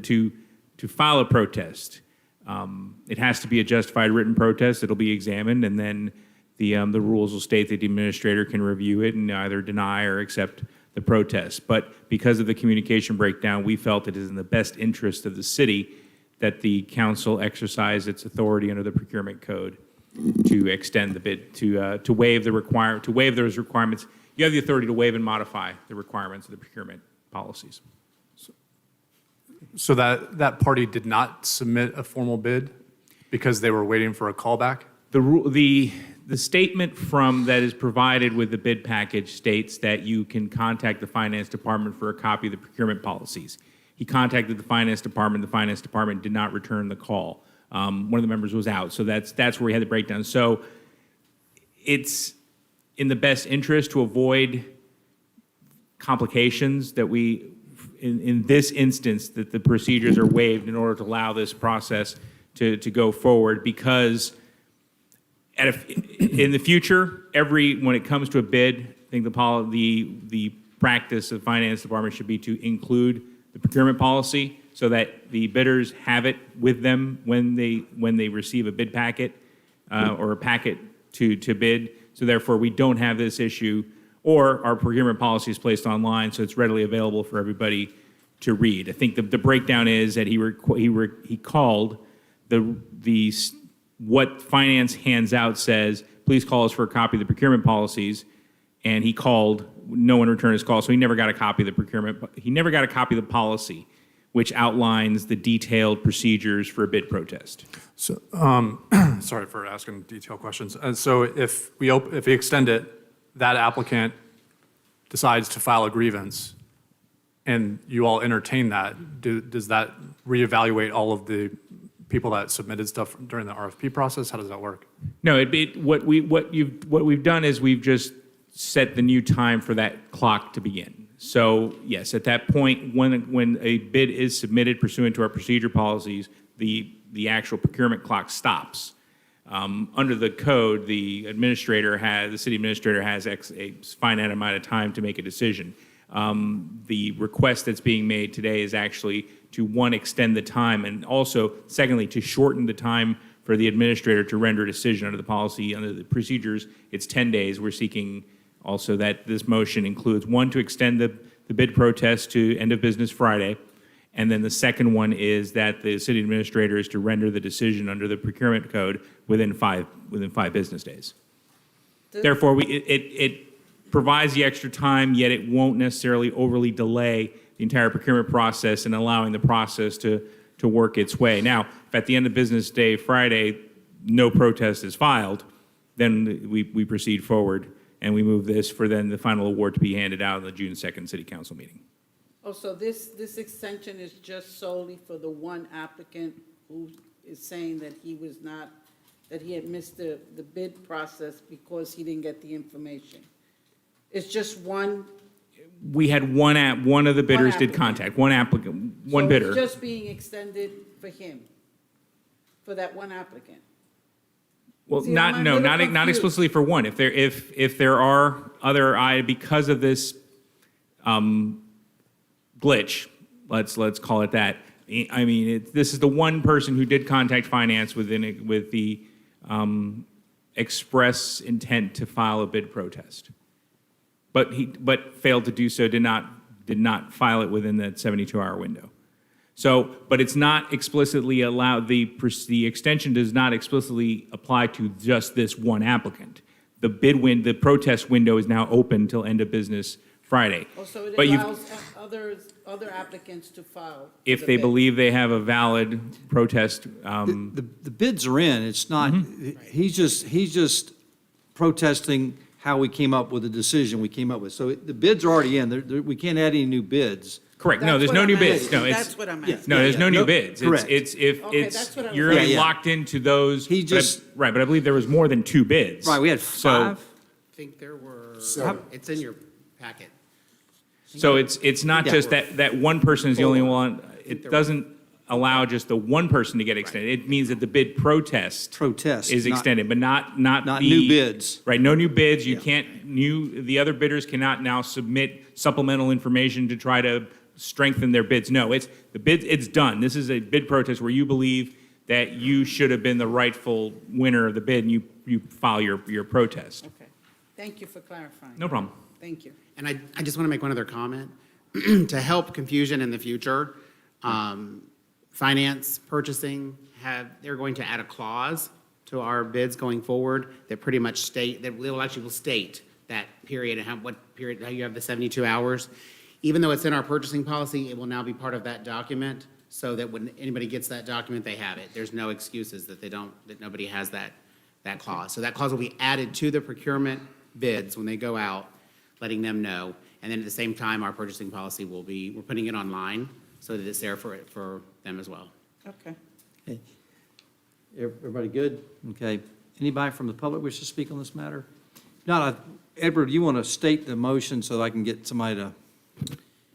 Yeah, so we're requesting to I guess, ratify the administrative decision to extend the protest period, and then waive all provisions of the purchasing policy for the extension to go from Tuesday, May 18th, to Friday, May 21st, 2021. And so I think that's fine. That's all. And then the final bid will be? The final bid will be June 2nd, 2021. It'll come back. Right. Now, and the modification, because under the bid protest rules, there's two clauses. One is that there's a 72-hour window to file the bid, do your bid protest. And then once the protest is received, under the policy, the city administrator has 10 days to render a decision. The other modification would be if the protest is received prior to the end of close of business on Friday, the city administrator then has 5 business days to render his written decision on the protest. So that this doesn't drag on beyond June 2nd. Okay, we got everybody confused? So moved. Second. Commissioner Smith makes the motion. Second. Second by Commissioner Bankson. All those in favor? Aye. All opposed, motion carries unanimously. All right. Okay, next up, ordinance number 2828, second reading. Ordinance number 2828, an ordinance of the City of Apopka, Florida, changing the zoning from transitional to planned development for certain real property located at 810 South Benyon Road, comprising 31.4 acres more or less, and owned by Clounce Farm, Inc., providing for directions to the Community Development Director, severability, conflicts, and an effective date. So Bobby, I guess we got changes. There are no changes to the last presentation. Staff is requesting council to make 4 motions. Number 1 is to adopt ordinance number 2828. Number 2 is to approve the PD Master Plan Major Development Plan. Number 3 is to approve the development agreement, which addresses how public facilities are provided to the development. And number 4 is to approve the PD agreement, which is required per the Land Development Code, and it's for the establishment of the PD zoning district. Okay, can we make those all as one motion, or do we need to make them separate motions? Okay. Got a motion to approve all four? Or, wait a minute, anybody from the public wish to speak on this matter? Okay, if not, look for motion to approve the four recommendations. So moved. Got a motion by Commissioner Becker, Second. second by Commissioner Velasquez. All those in favor? Aye. All opposed? Motion carries unanimously. All right, next up, ordinance number 2829. Ordinance number 2829, an ordinance of the City of Apopka, Florida, changing the zoning from transitional to residential single-family large lot for certain real property located at 202 South Binion Road, comprising 19.11 acres more or less, and owned by Citrus Ridge Real Estate LLC, providing for directions to the Community Development Director, severability, conflicts, and an effective date. Okay. Who's, Allison? No changes. Okay. Yeah. All right, anybody from the public wish to speak on this matter? If not, we'll close the public hearing. Look for a motion to approve ordinance number 2829. So moved. So moved. Got a motion by Commissioner Bankson, second by Commissioner Velasquez. Yes. All those in favor? Aye. All opposed, motion carries unanimously. Next up, ordinance number 2831. Ordinance number 2831, an ordinance of the City of Apopka, Florida, amending the future land use element of the Apopka Comprehensive Plan of the City of Apopka, designating the future land use map to mixed use for a portion of certain real property generally located east of State Road 429 and south of Peterson Road, and west of Grand Avian Parkway, owned by PMDW Ventures LLC, comprising 9.84 acres more or less, providing for severability and for an effective date. Okay, no changes? Okay, thank you. All right, anybody from the public wish to speak on this matter? If not, we'll close the public hearing and look for a motion to adopt ordinance number 2831. So moved. Got a motion by Commissioner Becker. Second. Second by Commissioner Smith. All those in favor? Aye. All opposed, motion carries unanimously. Next up, ordinance number 2834. Ordinance number 2834, an ordinance of the City of Apopka, Florida, changing the zoning from T transitional to Kelly Park Interchange District Mixed Use, MUKPI, and assigning Kelly Park Crossing Transition Overlay District for certain real property located west of Golden Gem Road and south of West Kelly Park Road, comprising 35.56 acres more or less and owned by Foremost Co., Inc., providing for directions to the Community Development Director, severability, conflicts, and an effective date. Bill, any changes? Okay, thank you. Anybody from the public wish to speak on this matter? If not, we'll close the public hearing, look for a motion to adopt ordinance number 2834. So moved. Got a motion by Commissioner Velasquez. Second. Second by Commissioner Bankson. All those in favor? Aye. All opposed, motion carries unanimously. Next up, ordinance number 2824. Ordinance number 2824, an ordinance of the City of Apopka, Florida, amending the future land use element of the Apopka Comprehensive Plan of the City of Apopka, changing the future land use designation from residential, very low suburban, to industrial for certain real property generally located south of Hogshead Road and west of Hermit Smith Road, owned by Nancy Mann Trust, comprising 78.99 acres, more or less, providing severability and for an effective date. Good evening, Jean Sanchez with the Community Development Department. The subject property is approximately 79 acres located south of Hogshead Road and west of Hermit Smith Road. A request to assign a future land use of designation of industrials compatible with the designations assigned to abutting properties.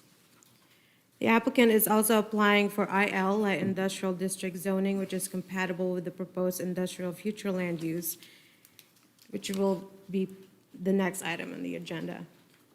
The aerial shows properties within an area with a mix of industrial and agricultural uses.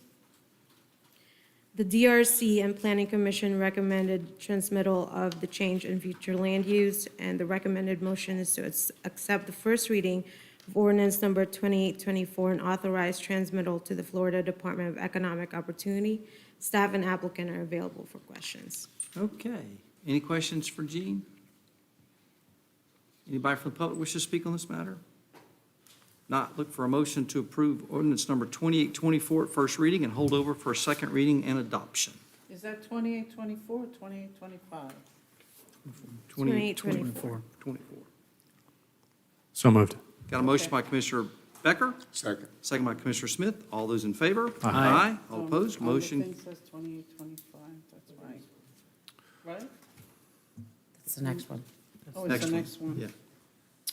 So, all in favor? So Yeah, I'm everybody was- sorry. I'm Motion looking carries at the unanimously. thing. Next up, ordinance number 2825. There it is. Ordinance number 2825.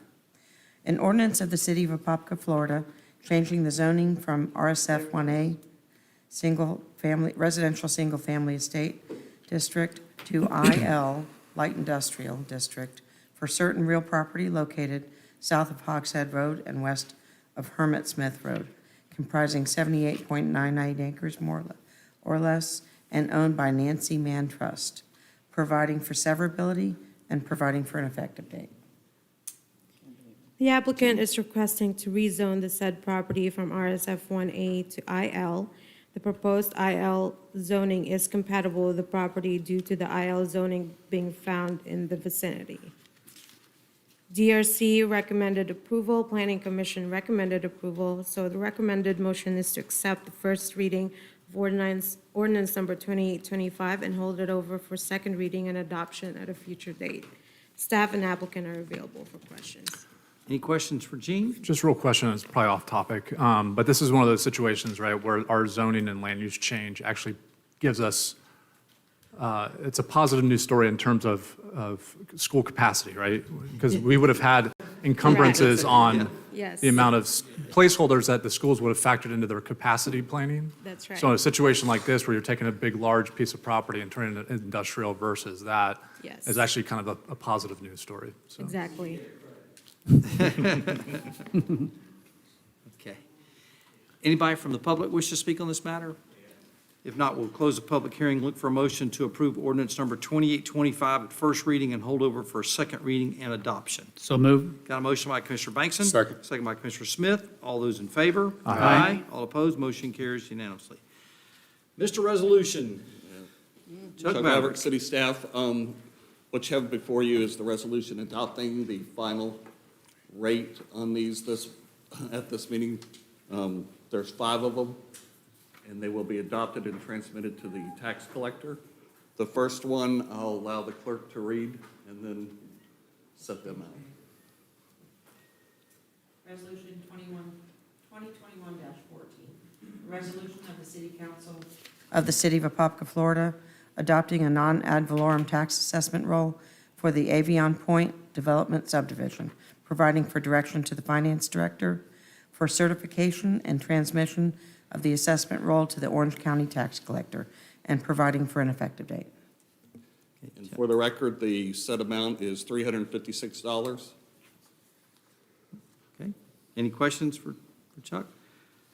Anybody from public wish to speak on this matter? Not, we'll look for a motion to approve resolution number 2021-14. So moved. Got a motion by Commissioner Velasquez. Second. Second by Commissioner Bankson. All those in favor? Aye. All opposed? Motion carries unanimously. Next up, resolution 2021-15. Go ahead. Resolution 2021-15, a resolution of the City Council of the City of Apopka, Florida, adopting a non-ad valorem tax assessment roll for the Bridle Path Development Subdivision, providing for direction to the Finance Director for certification and transmission of the assessment roll to the Orange County Tax Collector, and providing for an effective date. And for the record, this is for Bridle Path, and the assessment amount is for $188 per year. Okay. Any questions? Anybody from the public wish to speak on this matter? Not, we look for a motion to approve resolution 2021-15. So moved. Got a motion by Commissioner Bankson, second by Commissioner Smith. All those in favor? Aye. All opposed? Motion carries unanimously. Next up, resolution 2021-16. Resolution number 2021-16, a resolution of the City Council of the City of Apopka, Florida, adopting a non-ad valorem tax assessment roll for the Oaks at Kelly Park Phase 1 and Phase 2 Development Subdivision, providing for direction to the Finance Director for certification and transmission of the assessment roll to the Orange County Tax Collector, and providing for an effective date. For the record, this is for the Oaks at Kelly Park Phase 1 and Phase 2. The set assessment rate is $126 per year. Okay, any questions? Anybody from the public wish to speak on this matter? If not, we look for a motion to approve Resolution 2021-16. So moved. Got a motion by Commissioner Smith, Second. second by Commissioner Velasquez. All those in favor? Aye. All opposed? Motion carries unanimously. Next up, Resolution 2021-17. Resolution 2021-17, a resolution of the City Council of the City of Apopka, Florida, adopting a non ad valorem tax assessment role for the Oak Point North Development Subdivision, providing for direction to the Finance Director for certification and transmission of the assessment role to the Orange County Tax Collector, and providing for an effective date. And for the record, this is for Oak Point. The set assessment rate is $128 per year. Okay. Any questions? Anybody from the public? Look for a motion to approve Resolution 2021-17. So moved. Got a motion by Commissioner Bankson, Second. second by Commissioner Becker. All those in favor? Aye. Aye. All opposed? Motion carries unanimously. Next up, Resolution 2021-18.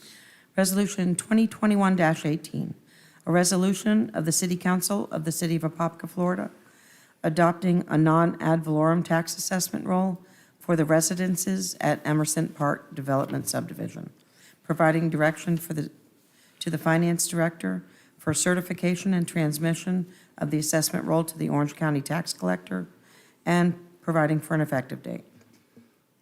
For the record, this is for the residents at Emerson Park.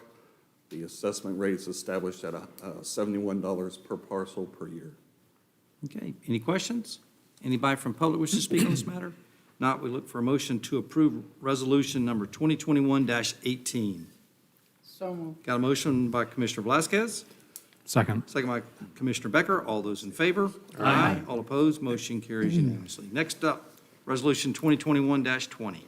Resolution number 2021-20, a resolution of the City Council of the City of Apopka, Florida, adopting a non-ad valorem tax assessment role for the Martin Place Phase 2 Development Subdivision, providing for direction to the Finance Director for the certification and transmission of the assessment role to the Orange County Tax Collector, and providing for an effective date. Just for the record, this is to refresh your memory, this is where the retention pond failed, and the city had to go in and do some emergency repairs. The city has made those repairs. Each of the property owners were notified by first-class mail, as well as a advertisement was run in the local paper notifying them of the assessment. This is just setting the initial rate. You'll come to a second to adopt that rate at the next public hearing. Currently, the rate's set at $111.50. That'll be assessed per parcel. So we're not going to approve it tonight, we're just, This is the first of two, so it's not the final adoption. not final adoption? Just establishing the rate, and then we'll come back Okay. for final adoption in the next meeting. Okay, all right. Any other questions? All right, anybody from the public wish to speak on this one? Okay, we'll look for a motion to approve And So moved. carry it over for a second. and roll over for second reading and adoption, final adoption. Second. Got a motion by Commissioner Becker, a second by Commissioner Smith. All those in favor? Aye. All opposed? Motion carries unanimously. All right, Vladimir. Here. Resolution number 2021-21, a resolution of the City Council of the City of Apopka, Florida, amending the budget for the fiscal year beginning October 1, 2020, and ending September 30th, 2021, providing for a budget amendment. Good evening, Vladimir Ortega, Finance Director for the City of Apopka. This is to present Budget Resolution 2021-21. There's two of them. The first one is $2,295. This budget amendment includes changes in funding and appropriations related to the city's health insurance provider with public risk management. The funds are for programs and items to increase the overall health and welfare of city employees. This amendment will assign funds to the police department to replace fitness equipment in the city gym, and we already received those funds. The second one included in this amendment is $16,000, and this amendment includes changes in revenues and appropriations to recognize the funds received by developers to improve our SCADA system in our lift stations. The developers provide the funding in advance, and the city makes the improvements. This transaction will recognize the funds we already receive and the corresponding appropriation. And that concludes the presentation. Okay. Any questions for Vladimir? Okay, anybody from public wish to speak on this matter? Not, we'll close the public hearing. Look for a motion to approve Resolution 2021-21. So moved. Got a motion by Commissioner Bankson, second by Commissioner Velasquez. All those in favor? Aye. All opposed, motion carries unanimously. All right, Commissioner Velasquez, City Council reports. Other than, we enjoyed Saturday Sounds. What do we have, 2 left? Yeah. 2 left. I've been going faithfully, and so have you. And so has your mom. I have to say your mom, too. And actually today, I'm glad that we had that presentation from CFX. Correct. This morning, I was kind of invited at the last minute, and I go anywhere. You invite me, I go. And if you're driving, it's even better. So I went and I saw the unveiling of the depot for the Bright Line, and that was really impressive. There were, there must have been about 500 people there. And of course, all the partners that were involved. So it was a very interesting presentation, and I'm really excited about Bright Line becoming a reality, because it'll be taking instead of driving the Florida Turnpike, you can actually take the train all the way down to West Palm. So, that's it for me for right now. Okay. Mr. Bankson? I thought we had a tremendous Mayor's Prayer Breakfast and a real first coming together as a community. I thought it was tremendous on all around. Yeah, I had two elected officials reach out to me and just amazed how professional, how, uplifting the whole service was. So congratulations, Pastor Bankson, on putting that together. Commissioner Smith. I just want to say that I've attended 2 of the sessions of the diversity and inclusion workshops. They've been very, very beneficial, and it's just been noted that we should have had more city employees attending the workshop. Would have been great. There's 3 sessions left, and I'll be presenting at session 4. Don't know what I'm going to say, but anyway, I'll be presenting then. Also, I have 2 other events that's coming up. On June 5th, I'm having a mentor to ownership workshop. It's a financial planning workshop that I'll be having on June 5th. And then on June 28th, we'll be having a workshop series. It's going to be 3 of them, and it's going to be economic empowerment through employability that I will be doing in conjunction with LGL Consulting Group. And that will be taking place at the Billy Dean Community Center. Okay. And so there'll be 3 sessions of those workshops. And what about tomorrow night? Tomorrow night, 6:30. Oh, tomorrow night at 6:30. Well, that was kind of, tomorrow night at 6:30, we'll be reading the proclamation from the city, recognizing May 20th as Florida Emancipation Day at 6:30 here on the steps of City Hall. And so the public is invited to attend. Okay, great, thank you. Commissioner Becker. So my apologies in advance then, because my daughter's chorus concert is tomorrow night at 6:30, so I'll be there in spirit. I'll pass this out, because I have a short presentation on the topic that I'd like to discuss and broach. And I'll, in the interest of time, I know there's a lot of people here to hear about the updates and the mayor's report around Rock Springs Ridge, so I'll try and make this as quickly as possible. It's my understanding that we've got yet another dollar-type store coming in through the works in terms of the DRC process. And location-wise, it's going almost directly next to another existing dollar store that we already have here in the city of Apopka on Rock Springs Road. And so I wanted to broach the topic again because I've brought it up several times. And you see certain cities across the country that are addressing this issue, and I do call it an issue because it is one.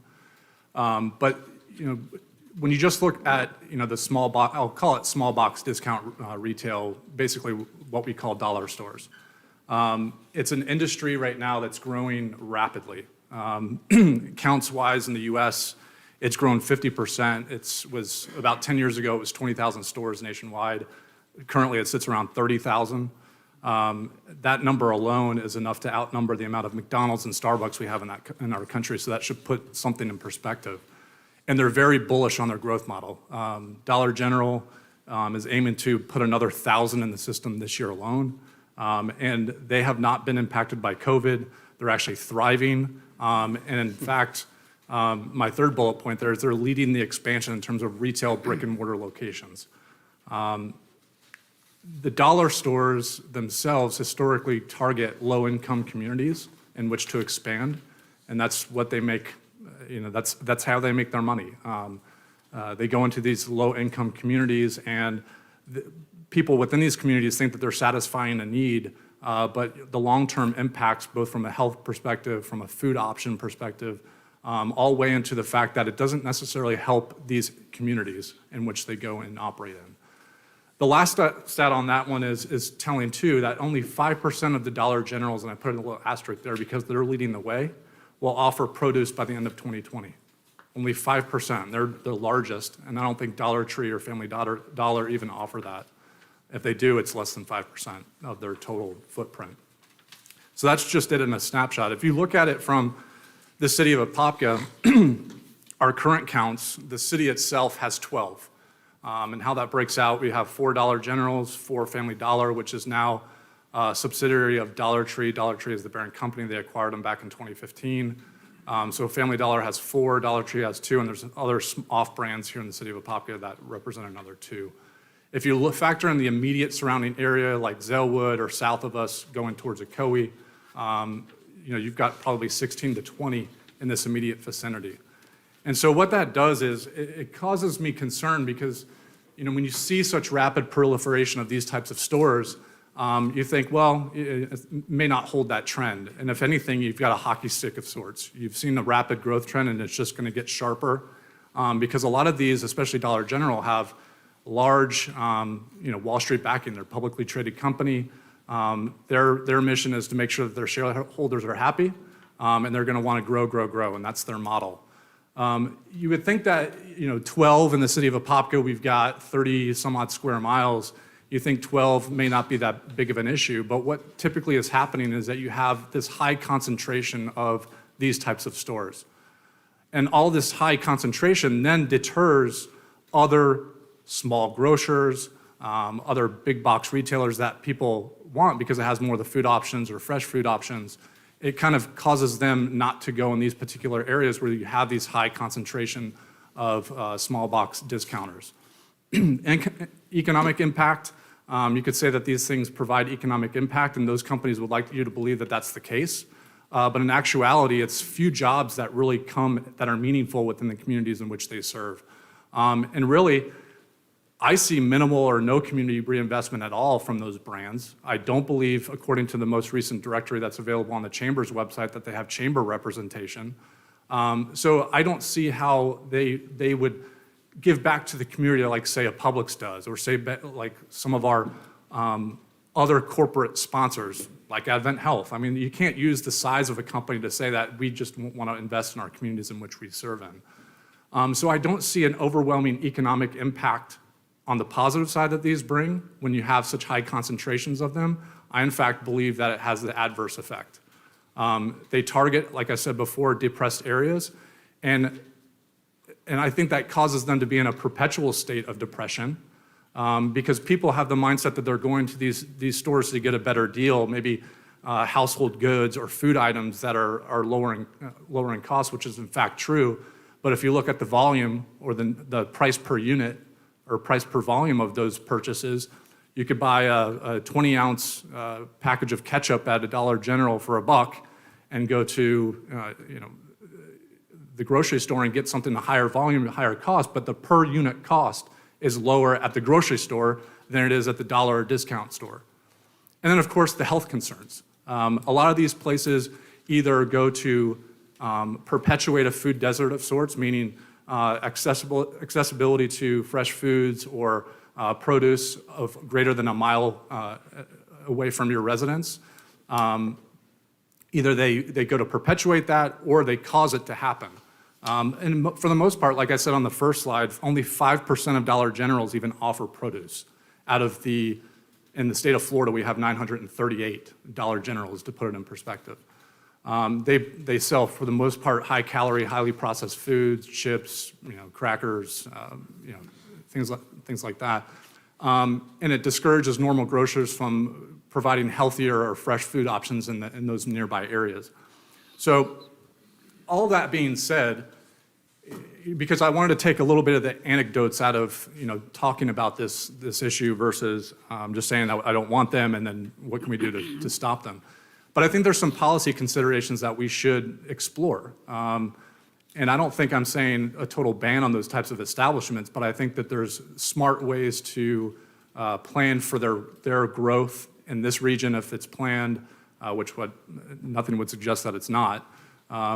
But for us to make some policy considerations around that, and it's twofold.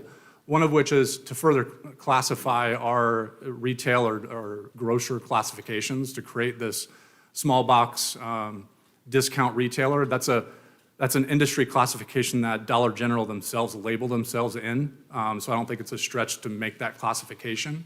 And we can further define our grocer classifications by their square footage of the establishment, the food offering percentage to say potentially how much produce do they offer, how much fresh food do they have accessible to their clients, so that we have some bifurcation between a grocery store, a convenience store, and nowhere in between. And then create some level of buffer requirements. Like I said, the problem is this high concentration. If this one goes through the DRC process, you're going to have Family Dollar just south of Welch Road. You have Dollar General right across the street from Bubbaloo's, and then this, I don't know what brand it is, it's potentially to come in here, but you're going to have three within less than probably a quarter mile from each other. And to create buffer requirements, whereas new establishments on that classification would have some mileage in between like-size classifications. And that's up for debate or interpretation. I've seen 1 mile, I've seen 2 miles. Birmingham, I think, has a 1 mile buffer, and there's a whole laundry list of other cities that have explored this topic, and I think it's a valid one to explore. So my ask, first and foremost, is just to kind of tell my fellow council where my head is at on this matter, and I would love to be able to ask staff to, based off of what I have here, come back to us and say, here's some options that we might be able to explore to address this topic. Because again, quite frankly, since my time on council, when you talk about retail or grocer establishments, the Publix is the first grocer that we came. And I know that there was one off Michael Gladden that was impacted by the Dollar General that went there. We had just approved plans for a small grocery store to open up there. Dollar General came in and that local business was impacted. And the only retail brick and mortar establishment that has opened during my time on council really, I think, is the Dollar General. When you think about standalone brick and mortar locations. So I would love, if it's the will of this council, is to have staff bring back some potential options for us. Solutions? Yeah. Sure. Jim, is that something you can? Yes. Because I think we've already got, a moratorium on the Main Street corridor, is that right, for dollar stores? No, there's no moratorium right now. I thought we had some. Okay. Well, I support it, and because I've said it before, I think we have enough dollar stores, Dollar General, Dollar Trees, whatever they want to call themselves. And as Commissioner Rebecca said, that they do not reinvest in the community. When we had the debate about the family-owned business that had been approved to build a store here, and Dollar General came in and overpowered them, they made a commitment when they were here that they were going to reinvest in the community, they was going to do all this, and none of that has happened, not one iota. And so I support it. Yeah, great presentation. A question too as well is, Edward, Michael? question two as well is the legal side of that. If we have buffers for this, are we allowed to do that versus typically you'll have grocery stores that will compete, an Albertsons, a Publix. Can we do it? Just look at the legal side of that, but I think this is a great approach, and obviously other cities have been doing that, so I support it. Well, there are numerous cities around the country that have imposed distance requirements. As long as those distance requirements are based on that there's a rational basis for such, then, I mean, it's something that can be defensible under zoning.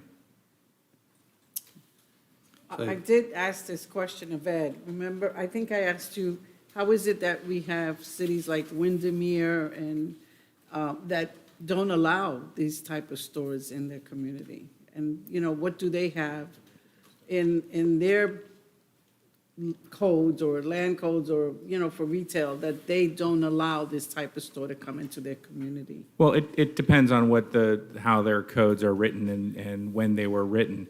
Local governments can make justifications to prohibit certain uses, and they're just not, the zoning will not allow them. Just on a personal basis, my experience coming from South Florida, City of Boca Raton actually prohibits auto dealerships. There are no auto dealerships in the City of Boca Raton.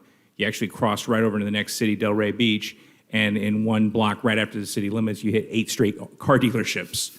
But cities can regulate certain uses or not permit them in zoning. Now, the question is, at this point, because that use exists in this city, we can't just, we can prohibit any new uses by defining it in such a way and saying that's not a permitted use. However, those existing uses within the city do become non-conforming uses.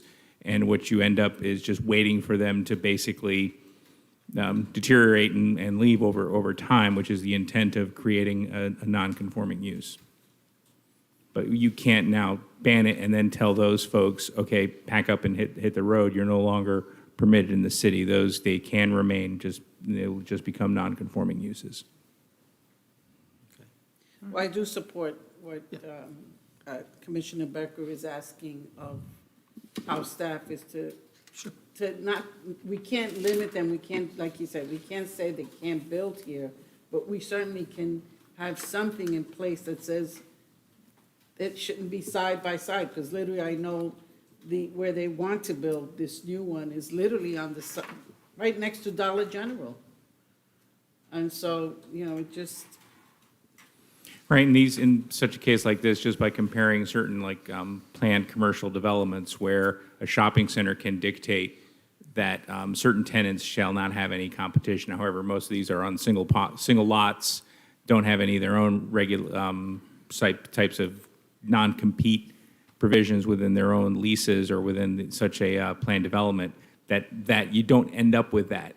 Like Publix prohibits another supermarket to be within a certain distance of it, or within certain planned commercial developments.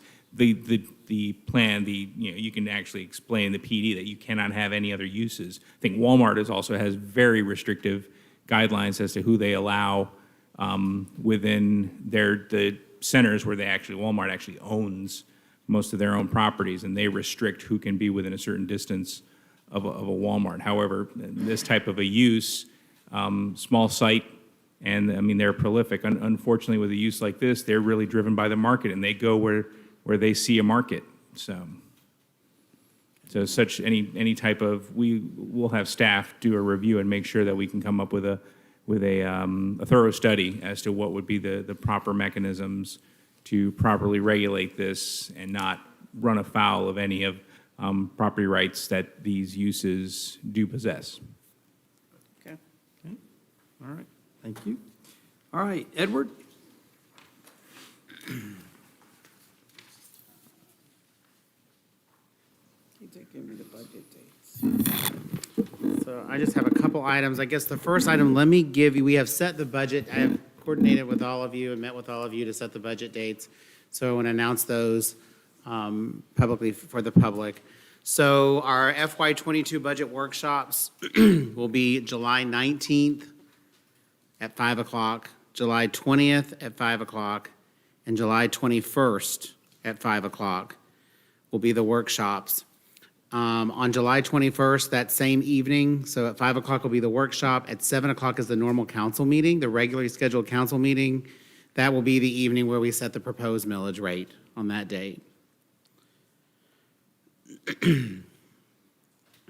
Staff is requesting, what we're doing is, we did this last year in September to put our council meetings kind of in line with our budget workshops. What we're requesting is, staff's requesting that the September 1st city council meeting be canceled and moved to September the 8th at 1:30. and that the budget hearings, the tentative budget hearing will be September 8th. That same day has to take place after 5 o'clock, so it'll be 5:15 on September the 8th. And then the final hearing will be on September the 15th at 6 o'clock. And then that same day, September the 15th, is your regular scheduled city council meeting at 7 o'clock. So in that, we've coordinated, I think everybody's good with those dates. So the only thing we need, Mayor, we'll need an action item to cancel the September 1st meeting and move it to the September 8th meeting. So you'll need to approve that we're going to move the September 1st meeting to September the 8th. Can I get a motion to, So moved. got a motion by Commissioner Becker. Second. Second by Commissioner Bankson. All those in favor? Aye. All opposed, motion carries unanimously. Yeah, we need to do that one. And you know what, if you'll jot this down too, the CRA meeting, we usually hold it so it'll be on the 18th of August. That coincides with last year, but that's a council meeting date too, so it should be fine with your calendars. You usually do it at 6 o'clock before the 7 o'clock regular council meeting. So that'll be your CRA budget meeting, August the 18th. And we'll let the other members know. So that should set all your dates. Okay.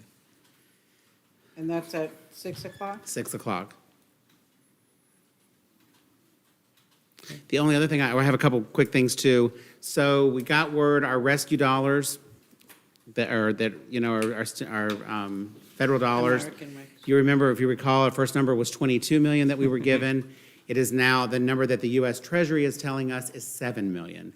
So we're doing research, we're trying to find out what happened, what's going on, but right now, there's so many moving parts and everything, we're still trying to get all the data.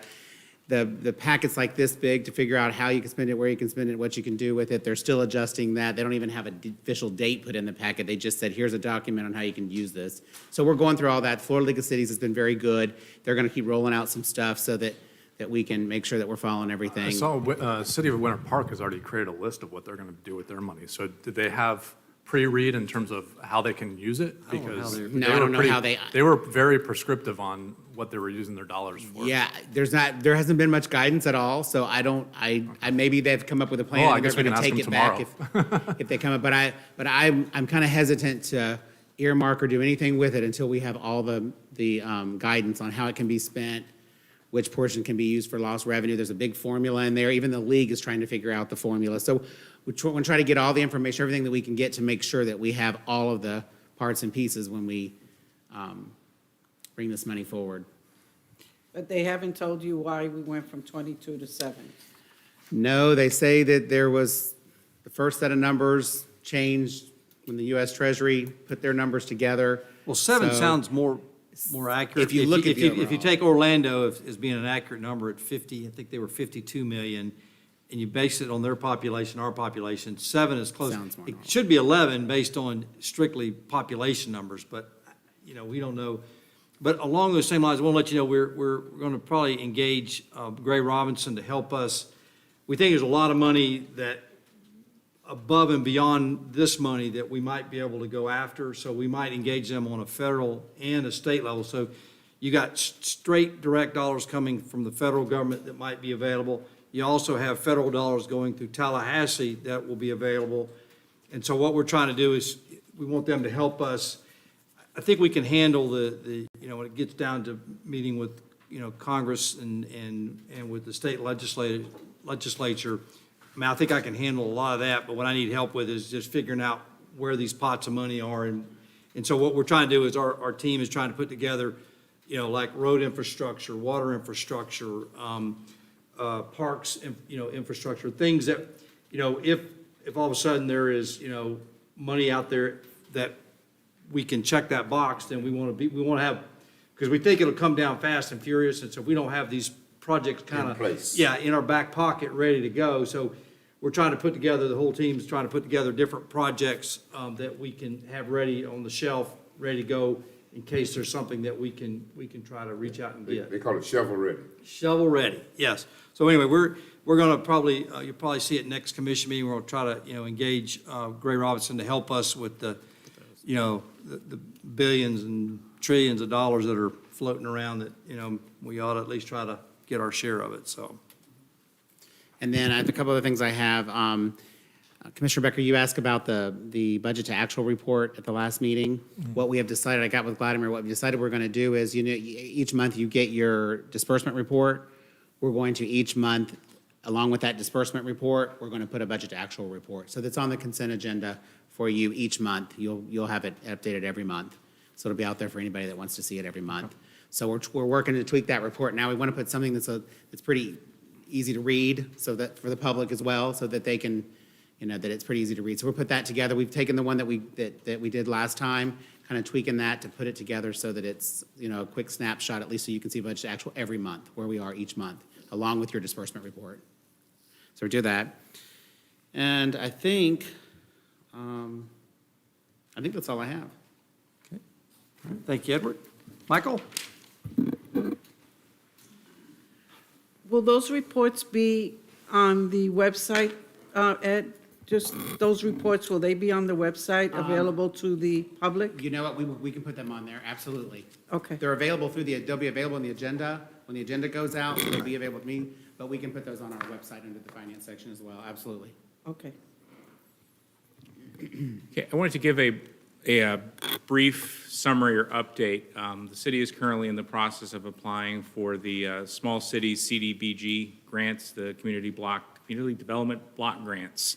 One of the requirements that the federal government of the state of Florida imposes on these applications is that the city adopt a myriad of policies, which we have not adopted yet, but they cover a wide range of subjects. And I felt that it was important that at least the legal department take a look at these resolutions and policies in order to examine their impacts without it just going out. Plus, I also didn't want all these impacts to basically blindside the council when they were up for adoption.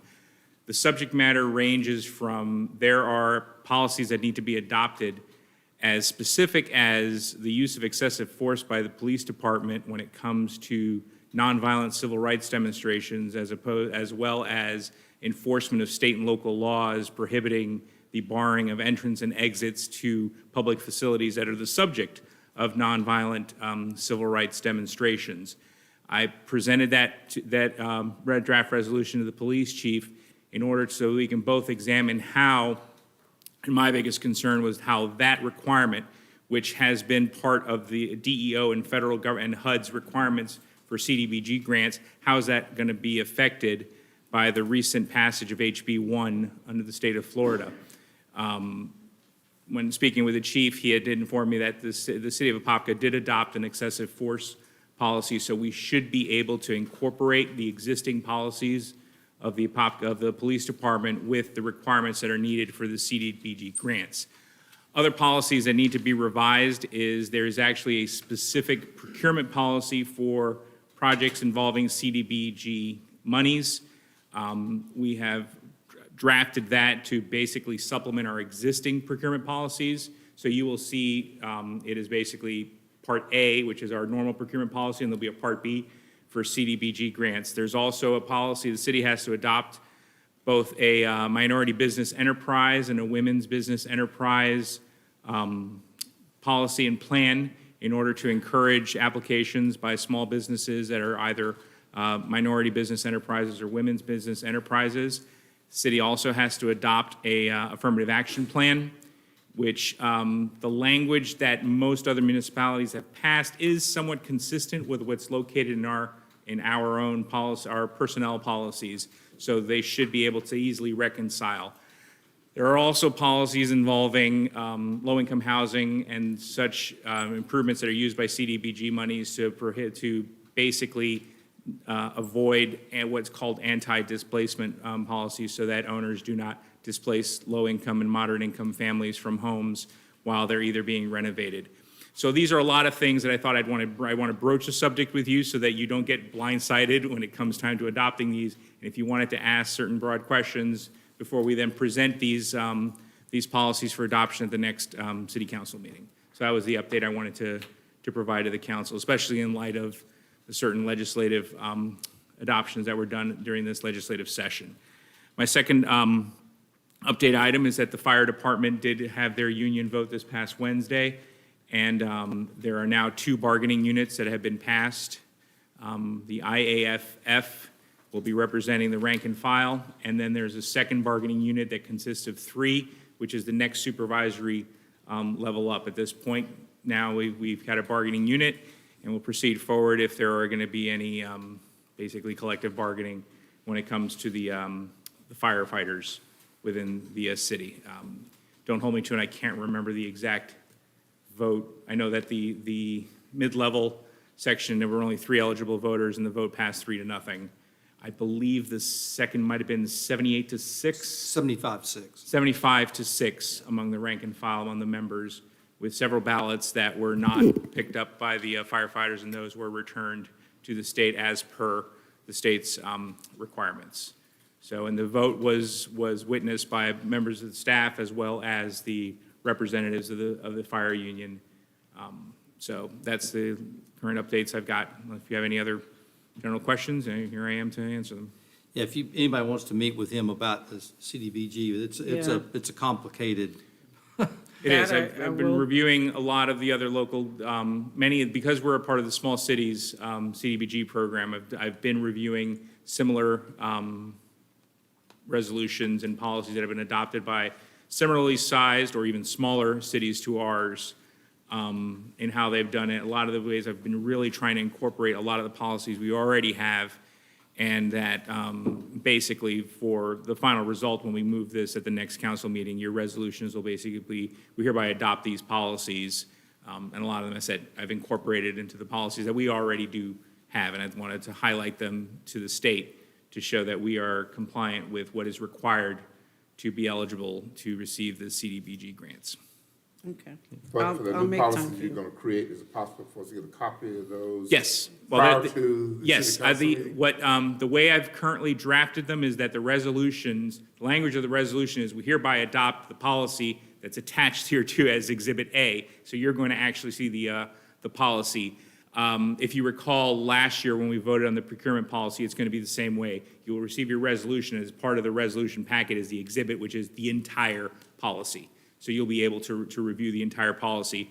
If you want, I can even, I can provide you with the current drafts, so you can go over them, and if you have any specific questions, as you know, I've always said, I got an open door policy, come right into my office and discuss them. But I will send to each of you a copy of the current drafts as they're Okay. being done right now and prior to our next council meeting.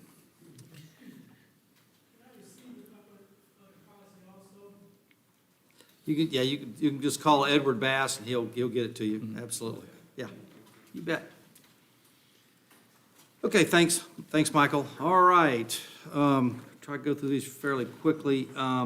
One just came in today, just so you'll know, Pulse Clinical, they do vaccinations, and they're gonna use Kitland Nelson Park on the 29th and the 30th to do the Pfizer vaccinations. It's going to be from 9 until 3, so both Saturday and Sunday. And for everybody's that may be out there, it's for children 12 years and up. So anybody that's 12 years old and older will be eligible for, to be vaccinated. If you're under 18, you have to have an adult with you, though. You can't get it by yourself. They're gonna just be the gonna do it in Pfizer the and what? open park? It's the Pfizer, yeah, it'll be 3 weeks later, you'll get the second. Oh, so second- just one, you don't have a choice? Yes, correct. Okay. It's Pfizer, correct.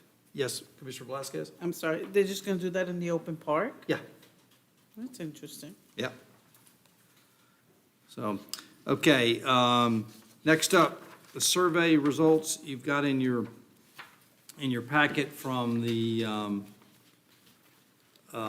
from Brian Foreman, just so you just take a look at those. We'll post those on the website. Obviously, aquatic facilities high on write-in responses, but restrooms, obviously, we're way ahead on that one, that's coming. Next ranking would be accessible playground, more fields, as in baseball, additional field lights, and a dog park. Tier 3 would be additional courts, basketball, tennis, pickleball, and disc golf. So top number one choices, So that means if, you know, you could scale it from 1 to, I think, 14.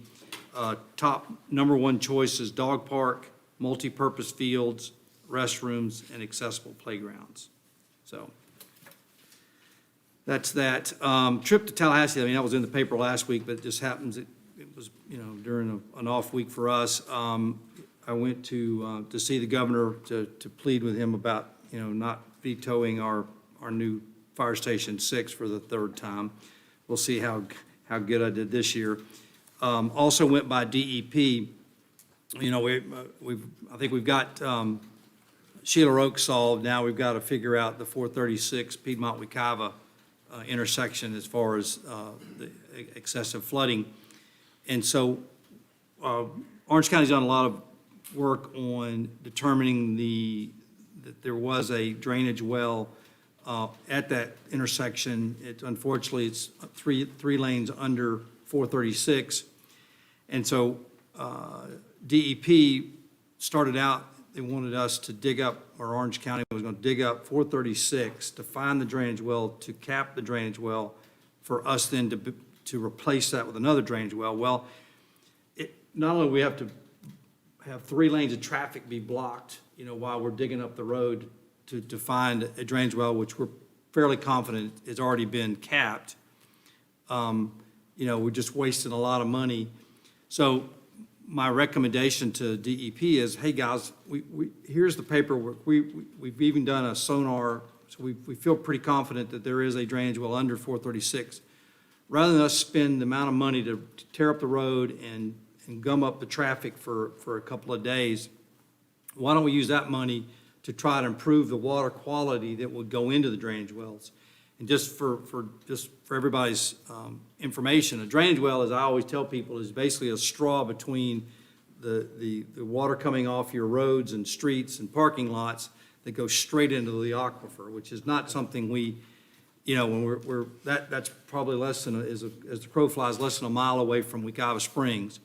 So I said, why don't we spend those dollars on some water treatment before we go into the drainage well? So under normal rain conditions, we'd have a baffle box that would start to clean the water before it goes into the drainage well.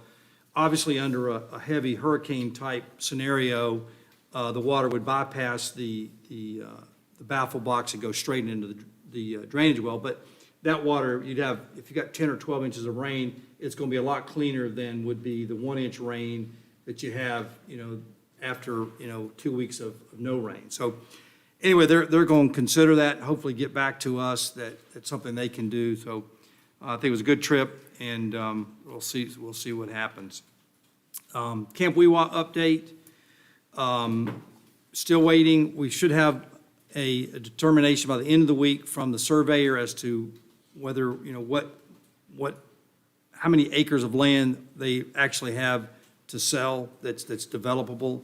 And at that point, you know, we can make a decision, you know, how to move forward, and as well as the YMCA. So I look forward to having something back by the end of the week as far as the survey and the amount of acres that are above the 100-year floodplain. Last but not least, the Rock Springs Ridge update. In the last week, I've had 3 different meetings, one phone call out of those. Met, let's see, Monday. Well, let me before I go there, I've got in your packet, I've got a whole lot of information from the Manatee Recreational District, University Park.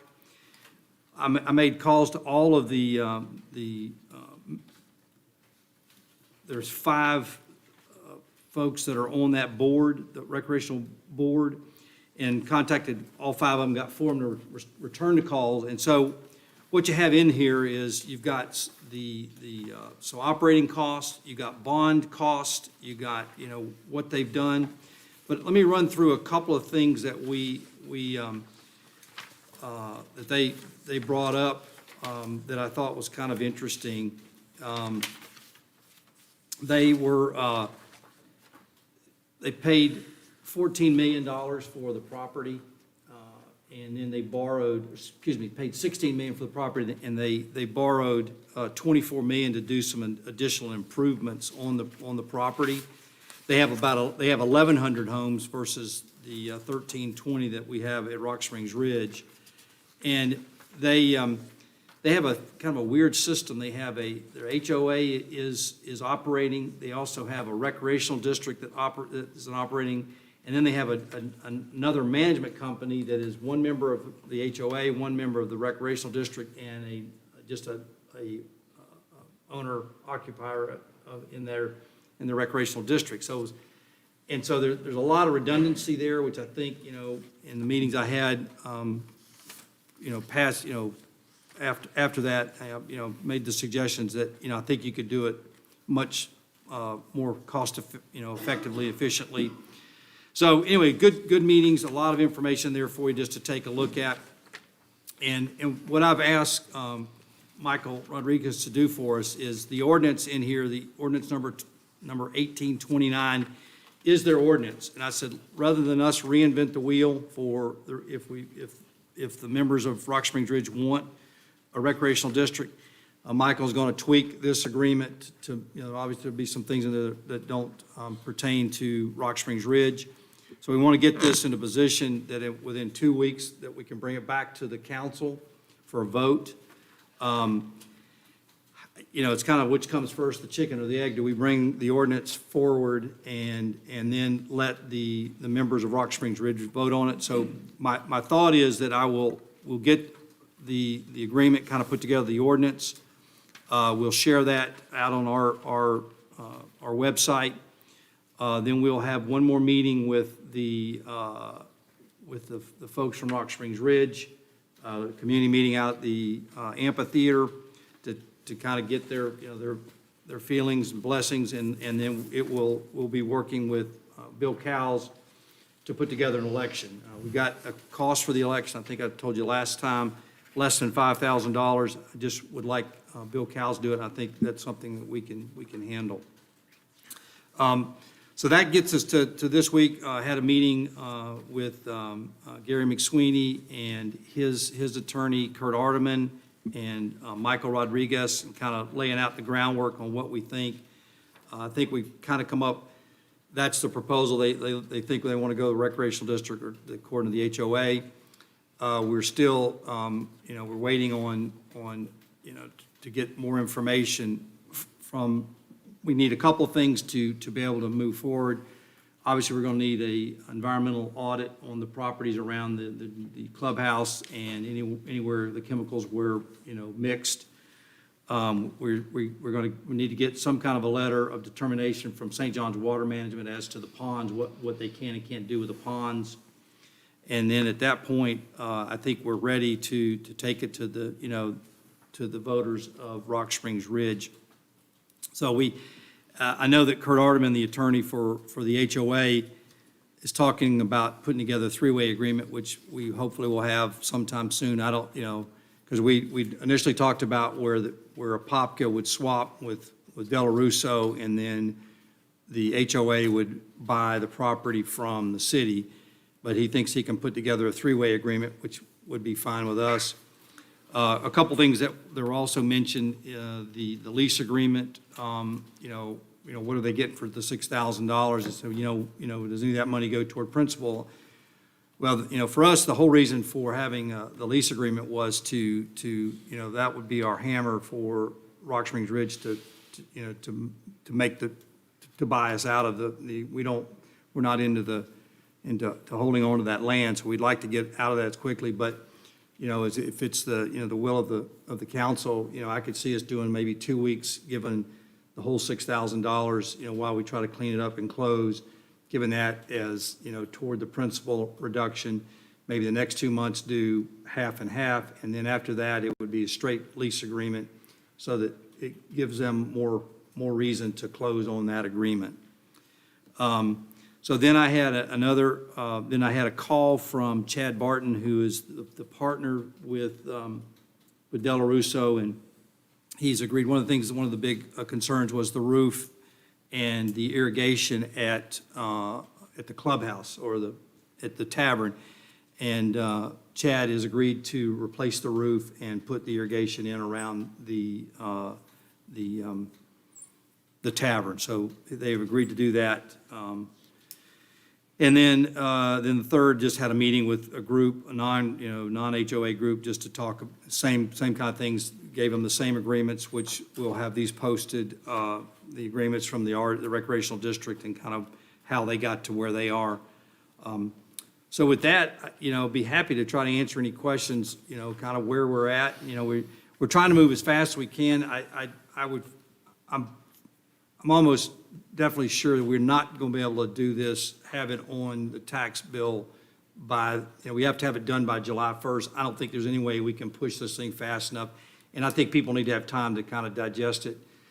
But as soon as you have the recreational district in place, you can borrow money against a recreational district because you've got the mechanism to put it on your tax bill. So that the mechanism's there, so you could borrow, even if we don't get it done, and it doesn't go in your tax bill until 2022, you could still borrow money in 2021 with the understanding that they've got that ad valorem as their payment guarantee. So that's kind of the short and the sweet of the Rock Springs Ridge. So I'm happy to answer any of the questions. But so I go back to the plan is hope to have some language here in the next for next council meeting.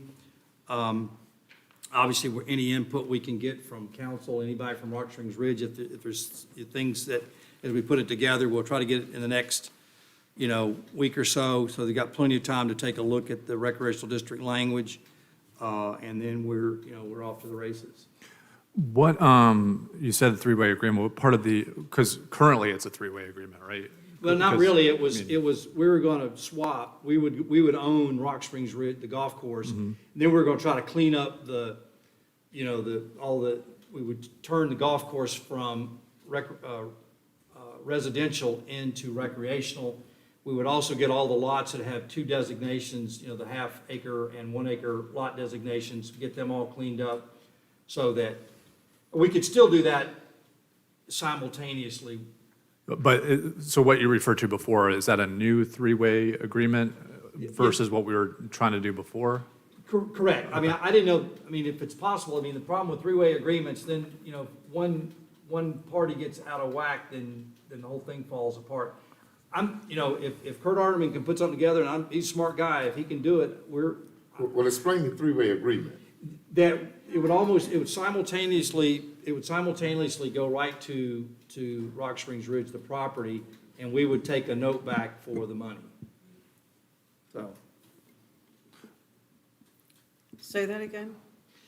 So we would do the land swap, but the land swap would go directly, instead of coming to the city, it would go straight to the HOA, and then we would take a note from the HOA for the property. And it would be up to them to do the entitlement changes that they seek on that property? Yeah, and to figure out how to pay for it. We could do a payment agreement.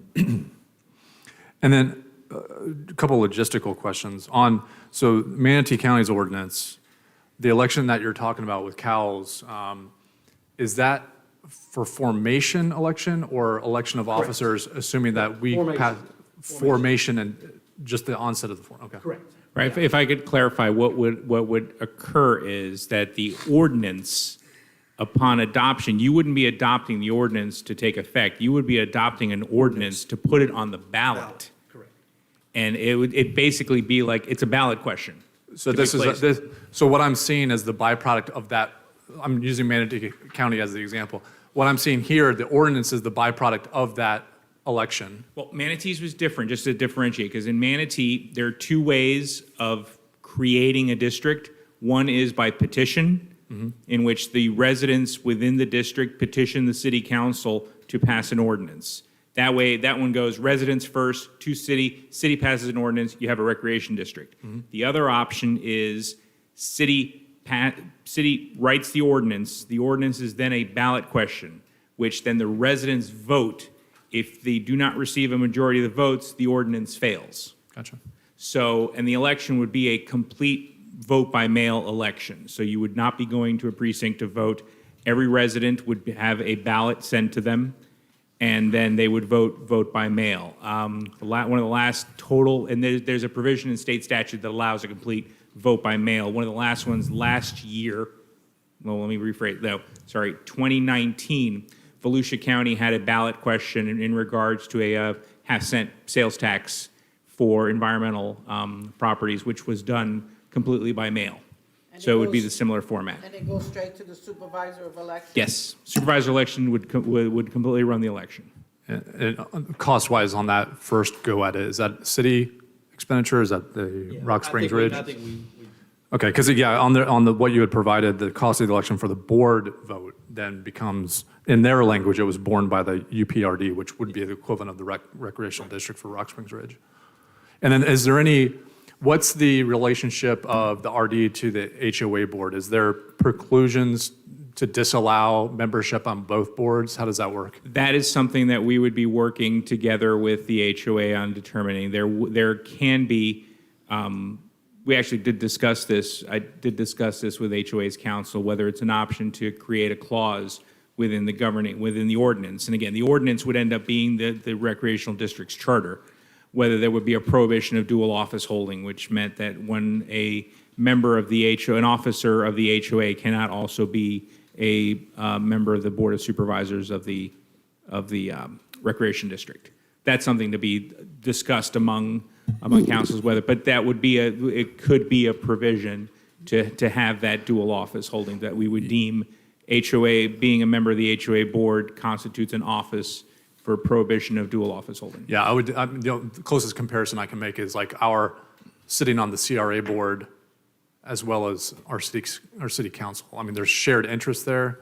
It's, well, but you're wearing two different hats, but I just want to, I'm not opining a point of view. I'm just, when we consider it and you all come back with us with recommendations, I just want to have both. Right, both but that I mean, the dynamic. statutes allow for the governing body to also be the CRA, similar to the Recreation District section of Florida statutes actually provides for two options. The city council can serve as the governing body of the recreational district, or option two is that a board of supervisors is elected to run the recreational district. And I think it's the residents, the consensus is that if there's going to be a recreational district, that there be a independent board of, I don't want to say independent, that there be a board of supervisors separate from the city council to actually be its governing body. So we'll probably have at least one or two more meetings with Gary and Kurt, just to, get it all kind of set to go. I mean, and what I've mentioned to Kurt Ardeman and looking at the RD versus in the HOA, the redundancy cost to have both doesn't make any sense. I mean, if you're asking me, it would make more sense to take all the property, and there might be some other legal reason why you don't want to do it, but take all the HOA property, give it to the recreational district, and then only have one entity, because by having, dual, they're not competing, but dual organizations within the same, community, I don't think makes any sense. But, I mean, obviously, that if the HOA wants that, then, we'll give them what they want. I mean, we'll get an ordinance how they want it, and then bring it to the council and then take it from there. And then the last question, I mean, so like you said, you're kind of doing some due diligence around ponds, due diligence around the location of the tavern, all that sort of stuff. And I see that there's financials on the example that you gave here. How is the city partnering with the HOA and the community to understand, like, is it a joint conversation around what the ultimate total cost of ownership or total cost of acquisition is going to be for this? Or who's leading that charge? Because I just want to make sure that everybody's educated in Rock Springs Ridge as to what the total, like, all the costs associated with this thing.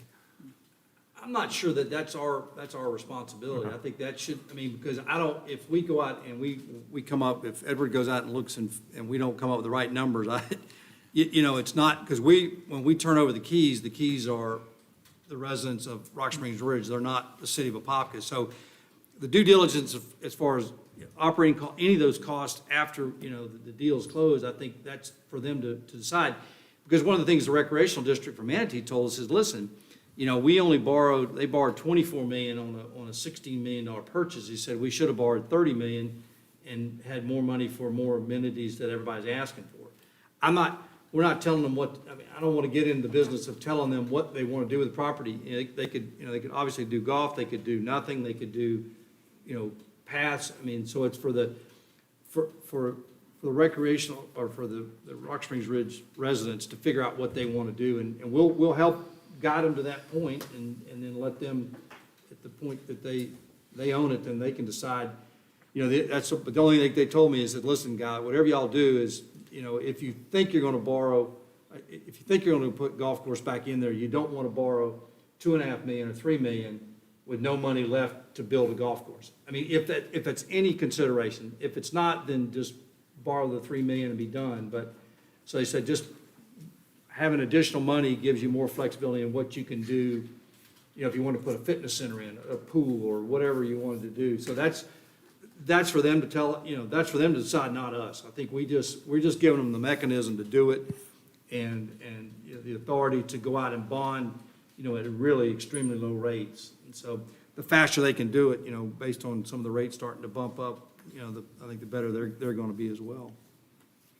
But the first election that you are putting together is really if we can get 3/4 of the residents to say yes, they want it? Or 51% is all we need. 50% plus 50% plus one would be to ratify the recreational district's charter. Well,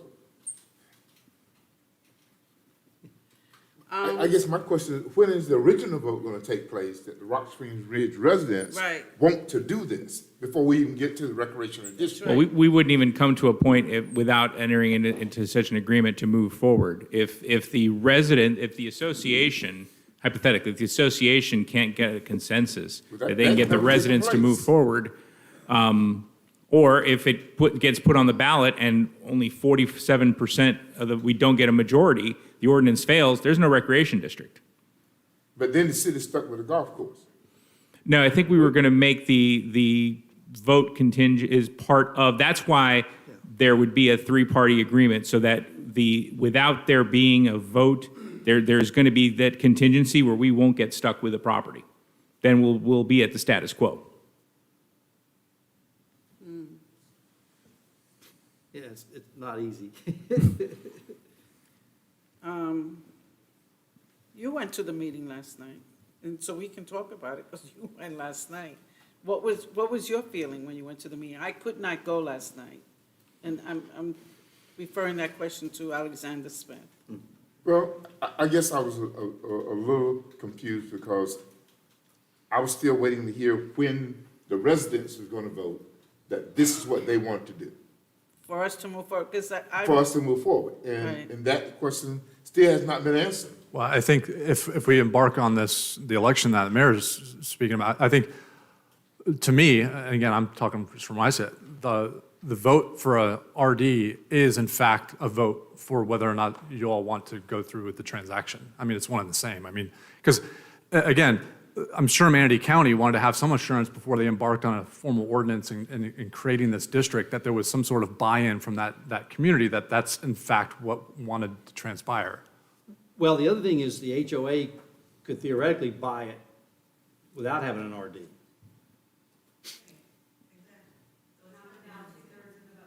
But it takes 2/3 of votes to get it with just the HOA buying it. If a recreational district were set up, you can buy it with 50% plus one. I mean, we could do I'm sure the HOA would help us if you want to get an informal vote, but I want the vote that we take based on what we send to the members to be done by Bill Cowles. There's no question, it's done right. Right. If we wanted to do an HOA type vote in the next week or two, whatever y'all want to do, we're just trying to get you to the position of. Well, if you think we can do this without having the vote from the residents, I don't know, it just seems like it's out of order. Well, see, I think if recreational district's the way you want to go, which I think is probably the right way. Yeah, this is definitely the best way to go. Okay, you got as much time as you want to inform the members of whether you like it or not, or the people that live at Rock Springs Ridge. So we can, if you don't want to Bill Cowles do the vote in July, you want to make it August, or Sep- you have as much time as you want. You just tell us when you want the election. Okay. And then Bill Cowles will, And if the election fails, the city's still not stuck. right. Okay. So one question away from that, because both Alexander Smith and myself, we live in Rock Springs Ridge. Do we have to recuse ourselves from these elections or from even voting up here for this? No, because you don't have any financial gain from the vote. Okay. You're voting on an HOA matter as to whether the HOA is going to form an independent governing district. So, And you have to have at least 1%, don't you have to have at least 1% of the, isn't there a 1% rule? If you don't have more than 1% of the total, you're exempt anyway, or am I? no, there's no, in order for there to be really a conflict of interest for you to recuse yourself, I mean, you can recuse yourself if you wish to, or the question that'll be called upon this council would be to create a ballot question, upon which the creation of a separate entity. It would be similar to if you were to vote on a half-cent, I mean, we're a city, but if you were to vote on a half-cent sales tax, you would be affected as residents of a county, yet you are going to still be able to vote on whether to put the question to the ballot. You are not receiving any financial gain from your vote. Okay. You're not making money off of it. All right, I'm just asking only because I received an email asking if I would recuse myself. Am I required to recuse myself?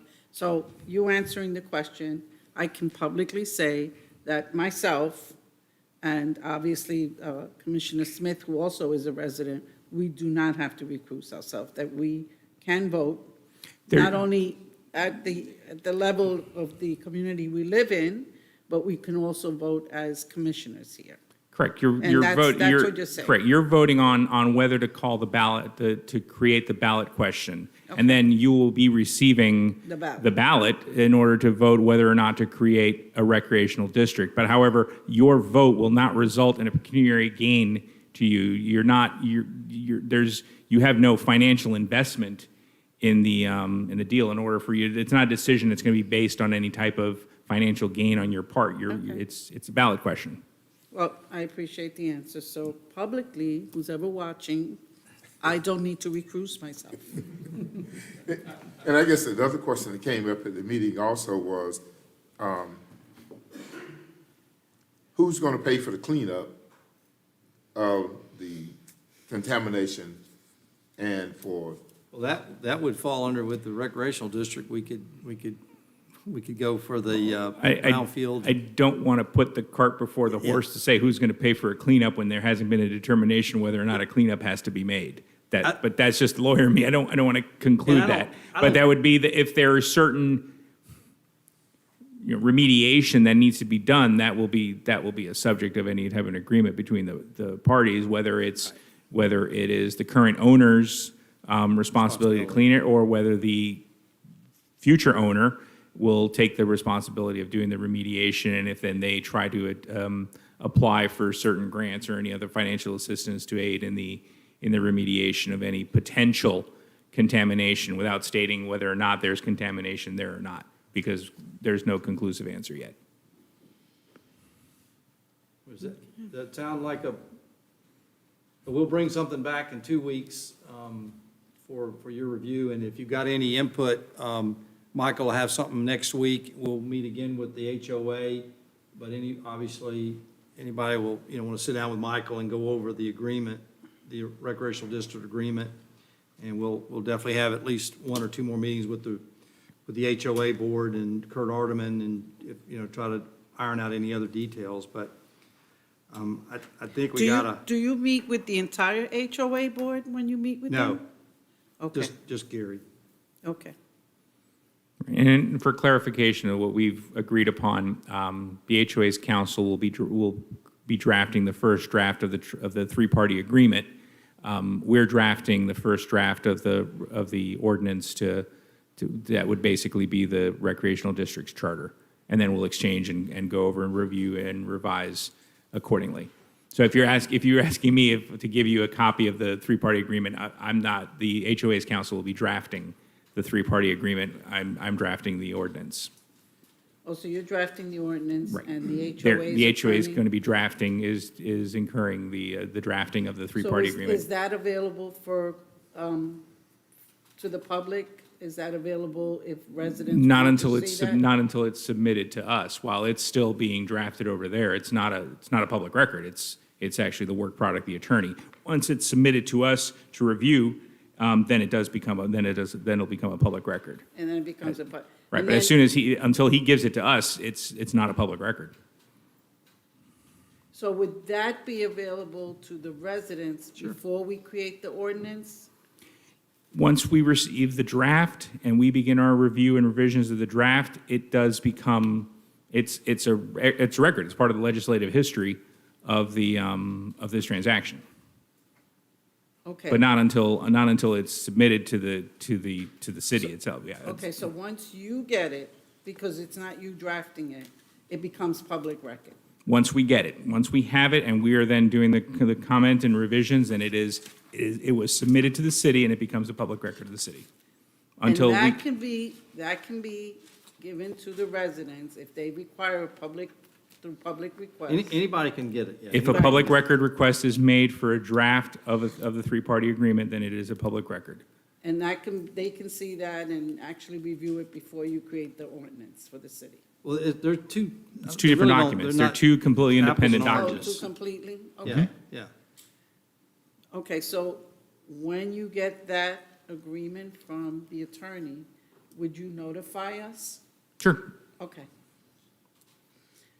I just think it's fair because, I mean, the residents that are coming out are very engaged, but they still don't represent the entire community.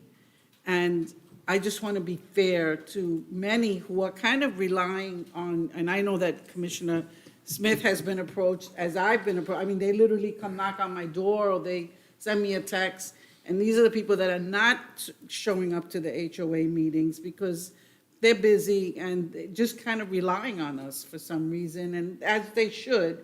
So I want to be able to be fair to provide them with some information. It'll all be on the website, all of this Yeah. information, everything. But you'd be surprised, a lot of them don't go on the website. Okay. They don't. But at least I have something to say to them, yes, I have something for you to at least read and review. Right, as long- Rather than it coming, lip service and saying, well, this is what's going on, because it just doesn't come across the same way. That's what I want to be able to provide. So, I think that's a fair way to get some information to a lot of residents that are not engaged, but are approaching me, and I know they've been approaching Commissioner Smith, depending on what side of the development they live in. So I want to be able to provide something to those residents, because I already know the residents that are engaged, but I also know the residents that are not engaged. Okay. Thank you. All right. Any other questions? And I just want to make sure I understand the three-party agreement, that the city is going to swap the land with Delarusso. He end up with the land. Correct. Then the homeowner association then will give a note to the city for the $2.4 million. Correct. So the city actually will never own the golf course. Correct. It'll go directly to the HOA. Correct. Okay. Good. All right. All right, with that, You're adjourned. Thank you.